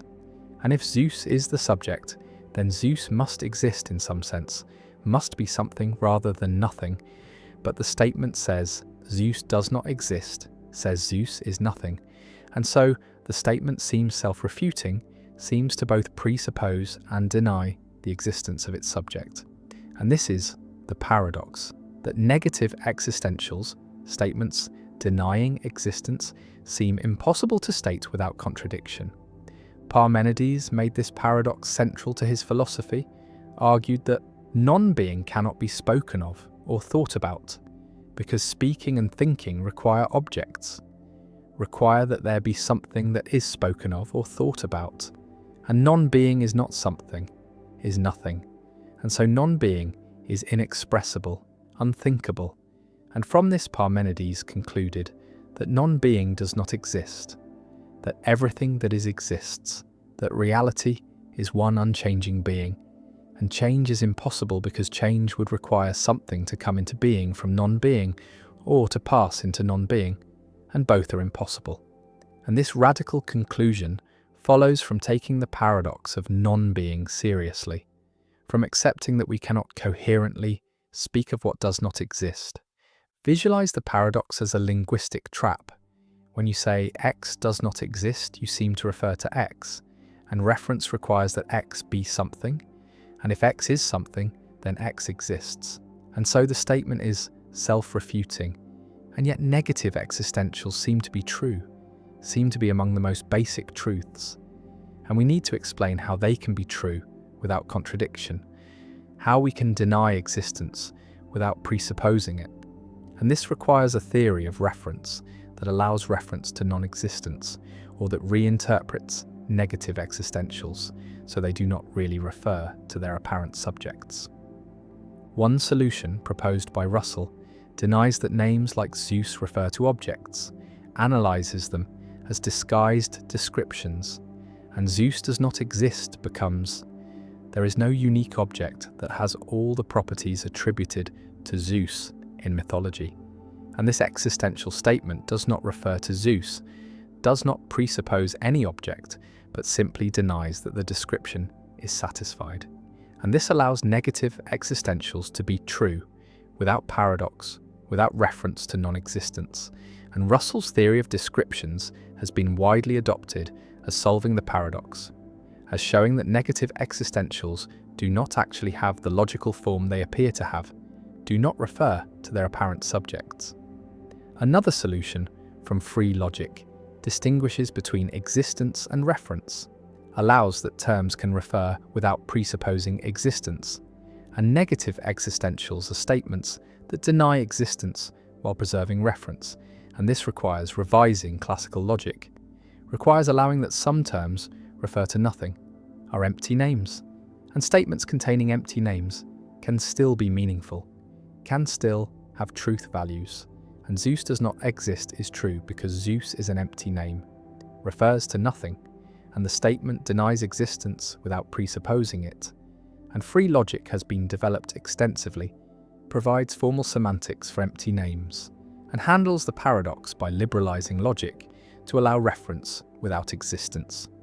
A third solution, from Meinongian approaches, accepts that non-existent objects are real in a broad sense, have being even if they lack existence, and Zeus does not exist is true, because Zeus is a non-existent object, has being but lacks existence, and statements about Zeus refer to this non-existent object, and the paradox is dissolved because reference does not require existence, only requires being, and non-existent objects have being, have properties, can be subjects of true statements, and this solution preserves the intuition that negative existentials refer to their subjects, while denying that reference requires existence. The paradox also appears in discussions of nothingness, of absolute non-being, because to say that absolute nothing is impossible seems to require referring to absolute nothing, making it the subject of a statement. And if it is the subject, then it must be something. And so the statement that nothing is impossible presupposes that nothing is something. And this generates contradiction. And Heidegger made this paradox central to his philosophy, explored the nature of nothingness, argued that nothing is not a thing, but is the horizon of being, the possibility of non-being that makes being intelligible. And discussing nothing requires special language, requires recognizing that nothing is not an object, but is something more fundamental. And the paradox shows limits of ordinary language, shows that metaphysics pushes language beyond its designed capacities. Some philosophers embrace the paradox, accept that there are true contradictions, dialetheas, statements that are both true and false, and negative existentials are examples, are both true because they correctly deny existence, and false because they refer to their subjects, and reference presupposes existence. And this paraconsistent approach accepts contradiction, develops logics that allow true contradictions without explosion, without allowing everything to be provable. And while controversial, paraconsistent logic provides one way of handling the paradox, accepts that negative existentials are genuinely paradoxical, are both true and false. The statement stands: Zeus does not exist, unicorns are not real, nothing is something, and the paradox remains, hovering over negative existentials, challenging theories of reference, forcing recognition that denying existence is not as simple as it seems. That we cannot straightforwardly say that something is nothing without creating logical tension, and the paradox of non-being endures as one of the oldest problems in philosophy, a problem recognized by Plato, central to Parmenides, unresolved by centuries of analysis. And various solutions exist, various ways of dissolving or accepting the paradox, but no consensus emerges, and the paradox persists, a reminder that language struggles to express non-existence, that negation creates puzzles, and that the boundary between being and non-being resists clear articulation. The ontological paradox: why existence itself is impossible. A philosopher asks the most fundamental question in metaphysics, asks why anything exists at all, why there is something rather than nothing, and this question seems to demand an answer. Seems like there must be some explanation for the existence of the universe, some reason why being triumphs over non-being, and yet every proposed answer creates problems, creates paradoxes, leads to infinite regress or unjustified stopping points. And this is the ontological paradox, the puzzle about existence itself, about whether existence requires explanation, whether existence can be explained, whether there could be a sufficient reason for there being something rather than nothing. And the paradox arises because existence seems to be a brute fact, seems to be something that just is without explanation, and yet accepting brute facts seems unsatisfying, seems to violate the principle of sufficient reason, the principle that everything has an explanation. And this tension between the demand for explanation and the impossibility of ultimate explanation creates the ontological paradox, a paradox that has troubled philosophers since ancient times, that remains unresolved, that perhaps cannot be resolved, and that reveals deep limits on human understanding, on our capacity to explain why things are rather than why they are not. Imagine trying to explain why the universe exists, why there is something rather than nothing, and you might say the universe exists because it was created, but then you must explain why the creator exists. And if you say the creator exists necessarily, exists by its own nature, cannot fail to exist, then you face the question of why necessary existence is possible, why there are any necessary beings, why the category of necessary existence is not empty. And if you say the creator has no explanation, exists as a brute fact, then you have abandoned the demand for explanation, have accepted that existence requires no reason. And if existence requires no reason, then why not say the universe itself exists as a brute fact? Why invoke a creator at all? And the explanatory chain either goes on forever, infinite regress, or stops at something unexplained. Brute fact, and neither option is satisfying. Neither provides the ultimate explanation we were seeking, and the ontological paradox emerges, the recognition that existence cannot be fully explained, that the question why something, rather than nothing, has no satisfactory answer. The paradox can be stated as an impossibility argument. Either everything has an explanation, or some things are brute facts without explanation. If everything has an explanation, then there must be an explanation for the totality of all facts, for why anything exists at all. And this explanation must appeal to something outside the totality, something that explains why the totality exists. But nothing is outside the totality. The totality includes everything, and so there can be no explanation for the totality, and so not everything has an explanation. And there are brute facts, and if there are brute facts, then the principle of sufficient reason is false, and we must accept that some things exist without reason, without explanation, and if existence requires no explanation, then the question why something rather than nothing has no answer is not a real question, is based on the false assumption that existence requires explanation. Visualize nothingness, absolute nothingness, no matter, no energy, no space, no time, no laws of nature, no mathematical structures, no abstract objects, nothing at all, and from this nothingness, something emerges. The universe comes into being, and the question is why? What caused this emergence? What explained this transition from nothing to something? And the problem is that causes and explanations presuppose existence, presuppose that there are things that can cause and explain. And absolute nothingness contains no causes, no explanations, nothing that could produce something. And so the emergence from nothing seems impossible, seems to violate principles of causation and explanation. And yet here we are. Existence is actual. Something exists. And this existence seems inexplicable, seems to be a brute fact that cannot be explained in terms of anything more fundamental, because there is nothing more fundamental than existence itself. One response to the ontological paradox accepts it, accepts that existence is a brute fact, that there is no explanation for why there is something rather than nothing, that the universe just exists without reason. And this response abandons the principle of sufficient reason, abandons the demand that everything be explained, and treats existence as the foundation, as the starting point beyond which explanation cannot go. And this response is common among atheist philosophers, among those who see the universe as all there is, as existing without creator or external explanation. And the ontological paradox is dissolved by rejecting one of its premises, by denying that existence requires explanation. Another response appeals to necessary existence, argues that something must exist, that nothingness is not a genuine possibility, that existence is necessary, and the question why something rather than nothing is based on the false assumption that nothing is a real alternative.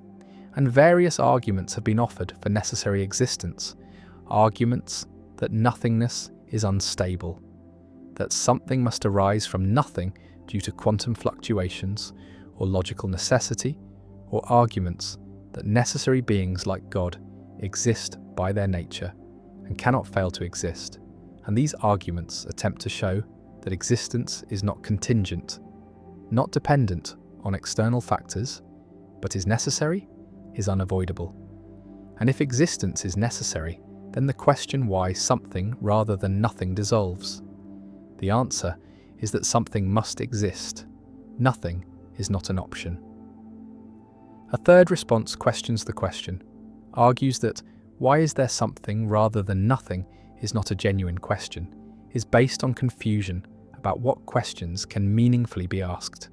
And the question presupposes that nothing is the default, the expected state, and something is the deviation that requires explanation. But this presupposition is unjustified. There is no reason to privilege nothing over something, no reason to think nothing is more natural or more likely. And if something and nothing are on equal footing, then the question collapses, becomes unanswerable because it has no presupposition to support it. And the ontological paradox dissolves because the founding question is revealed to be pseudo-question. The ontological paradox also connects to debates about cosmology, about the origin of the universe, about whether the Big Bang was the beginning of everything, or whether something existed before, and cosmologists have proposed various scenarios. Eternal inflation, where universes are constantly being created in a multiverse. Cyclic cosmologies, where the universe goes through endless cycles of expansion and contraction. Quantum creation, where the universe emerged from quantum vacuum fluctuations, and each scenario pushes the question back, explains our universe in terms of something more fundamental. But the question remains why that more fundamental thing exists, why there is quantum vacuum, why there are laws of physics, why there is anything at all. And the ontological paradox persists at every level, cannot be escaped by postulating more fundamental entities or processes. Some philosophers embrace the paradox, treat it as revealing something deep about the limits of explanation, about the structure of understanding. That explanation must stop somewhere, must reach a foundation that is itself unexplained. And existence is that foundation, is the basic fact that grounds all other facts. And accepting this involves accepting that not everything can be explained, that the demand for total explanation is impossible to satisfy, and the ontological paradox is not a problem to solve, but a limit to accept, a recognition that human understanding has boundaries, that some questions have no answers, and the question, why is there something rather than nothing, is such a question, is beyond our capacity to answer, and we must live with the mystery, with the brute fact of existence. The universe exists, spreads across billions of light years, contains galaxies and stars and planets and life, and the question echoes, why? Why does any of this exist? Why is there something rather than nothing? And no answer fully satisfies, no explanation reaches the ultimate ground, and the ontological paradox persists, ancient and insoluble, a paradox that reveals the limits of metaphysics, the boundaries of explanation, the point where philosophy must fall silent and accept that existence simply is, without reason, without cause, without ultimate explanation. And the paradox endures as one of the deepest problems in philosophy, a problem that perhaps cannot be solved because it points to the edge of what can be understood, the limit where explanation gives out and brute fact takes over, and existence remains, mysterious and fundamental, and the question remains unanswered and perhaps unanswerable. The Monty Hall problem. A game show host presents 3 doors.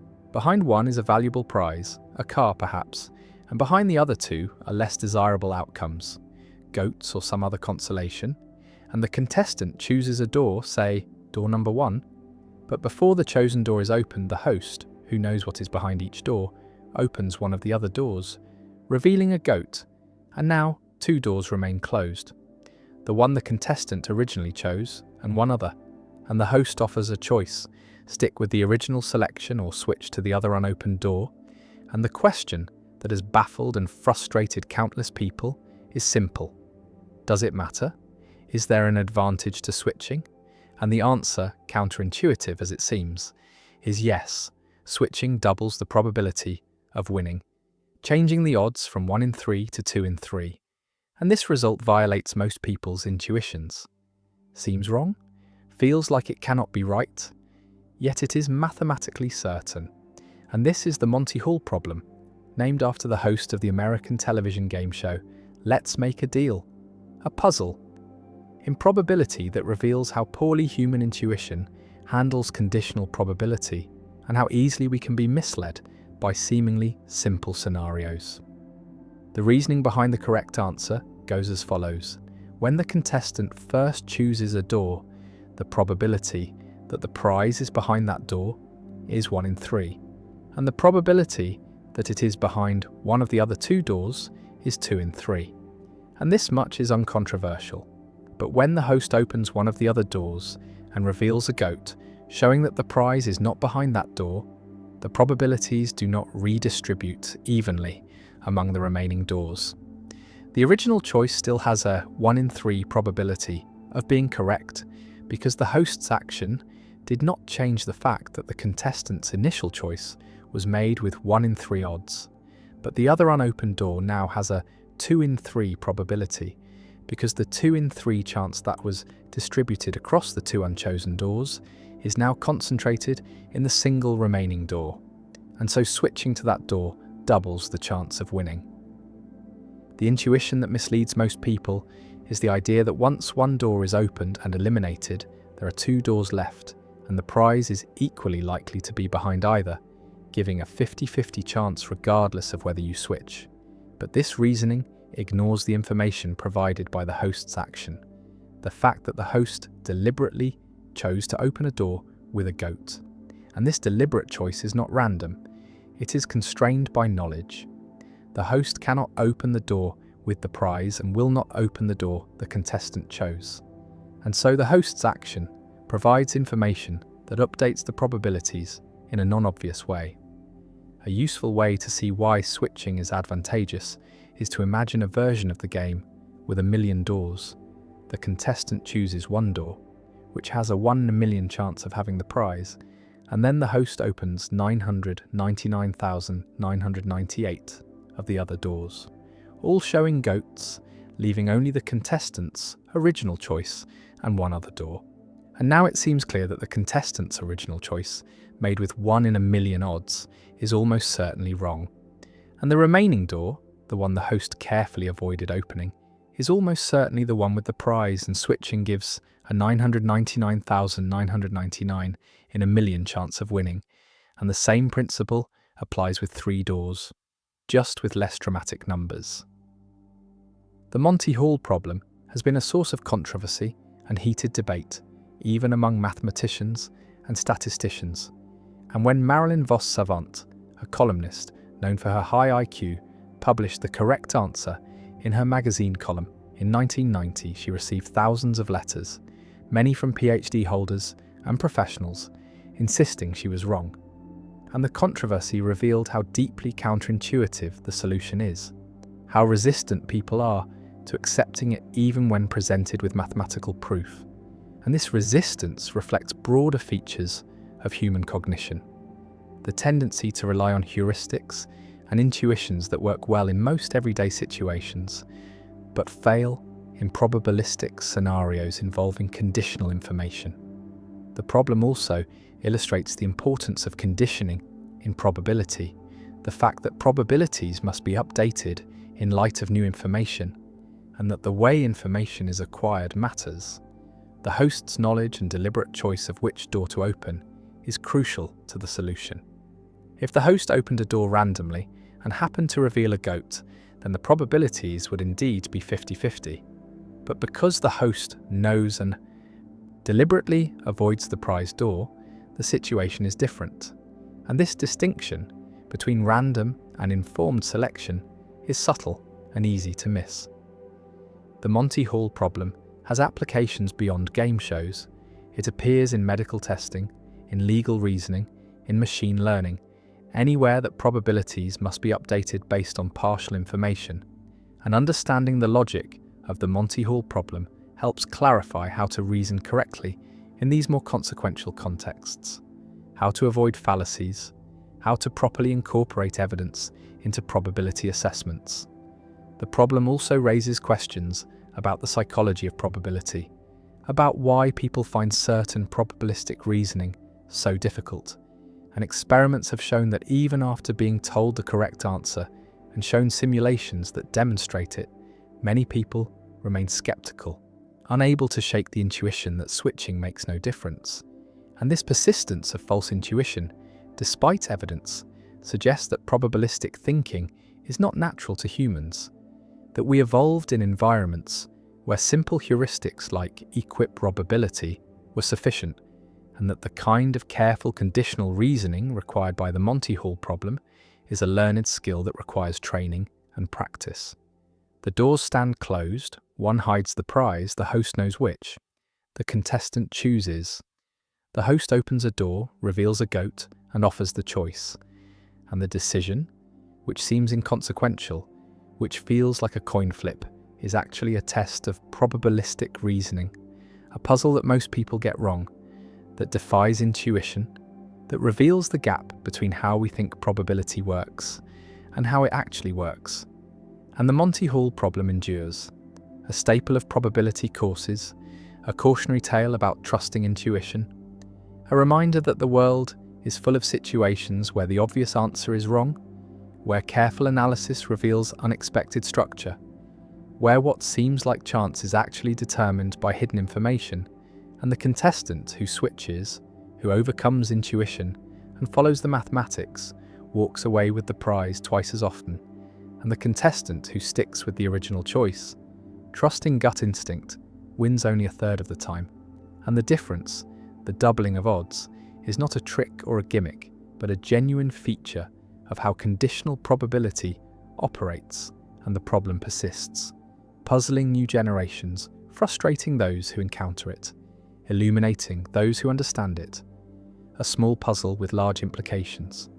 A game show scenario that contains lessons about reasoning, evidence, and the limits of human intuition. The paradox of confirmation.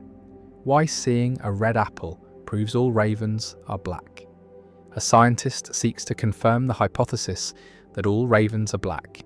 And the obvious way to test this hypothesis is to observe ravens, to find ravens, and check their colour. And each black raven found provides evidence for the hypothesis, confirms it slightly, makes it more likely to be true. And this seems straightforward, seems like basic scientific method. Observe instances that match the hypothesis and they provide confirmation. But philosopher Carl Hempel noticed something strange, something that reveals how confirmation works in unexpected ways. And the strangeness begins with a logical equivalence. The statement, all ravens are black, is logically equivalent to the statement, all non-black things are non-ravens. These two statements have exactly the same truth conditions. If one is true, then the other must be true. If one is false, then the other must be false. And so anything that confirms one statement should confirm the other, should provide equal evidence for both. But now consider what confirms the statement. All non-black things are non-ravens, and observing a non-black non-raven should confirm it. Observing a red apple provides evidence that all non-black things are non-ravens because a red apple is non-black and is a non-raven. And since all non-black things are non-ravens is equivalent to all ravens are black, observing a red apple should confirm that all ravens are black. And this seems absurd, seems like observing apples in your kitchen has nothing to do with the colour of ravens. And yet the logic is impeccable. And this is the paradox of confirmation, also called Hempel's paradox or the Raven paradox. A puzzle about how evidence works, about what confirms scientific hypotheses, and about whether our intuitions about confirmation can be trusted. Imagine a scientist sitting in a laboratory surrounded by red apples, carefully noting each one, recording that it is red and not a raven, and claiming that this investigation provides evidence about ravens, evidence that all ravens are black. And this seems ridiculous. Seems like the scientist has confused what is relevant to the hypothesis, has mistaken irrelevant observations for genuine evidence, and yet the logical structure is clear. Each red apple confirms that all non-black things are non-ravens, and this statement is logically equivalent to all ravens are black. And confirmation should be closed under logical equivalence. If observation O confirms hypothesis H, and H is equivalent to H, then O should confirm H out, otherwise confirmation would depend on how we phrase hypotheses rather than on what they say. And so the scientist with the red apples is doing legitimate science, is confirming a hypothesis about ravens even though no ravens are involved. And the paradox forces us to either accept this counterintuitive conclusion or reject some principle we thought was obvious about how confirmation works. The paradox reveals tension between formal logic and intuitive judgment. Because formally the argument is valid, red apples do confirm that all ravens are black through the equivalence with all non-black things are non-ravens, but intuitively this seems wrong. Seems like red apples are irrelevant to ravens, and resolving this tension requires either explaining why the formal conclusion is actually correct and our intuitions are misleading, or showing where the formal argument goes wrong, where a principle we thought was valid actually fails. And both options have been pursued, have generated extensive philosophical literature, have produced multiple proposed solutions, none of which has won universal acceptance. Visualize the logical space of all objects, divided into 4 categories: black ravens, which confirm the hypothesis directly; non-black ravens, which would falsify the hypothesis; black non-ravens like coal or blackboards, which seem irrelevant; and non-black non-ravens like red apples, which also seem irrelevant. And the paradox says that observing objects in the 4th category, non-black non-ravens, provides evidence for the hypothesis that all ravens are black, because these observations confirm the equivalent hypothesis that all non-black things are non-ravens, and each red apple, each green leaf, each blue car provides a tiny bit of evidence that ravens are black. And while this sounds absurd, it follows from principles of confirmation that seem undeniable.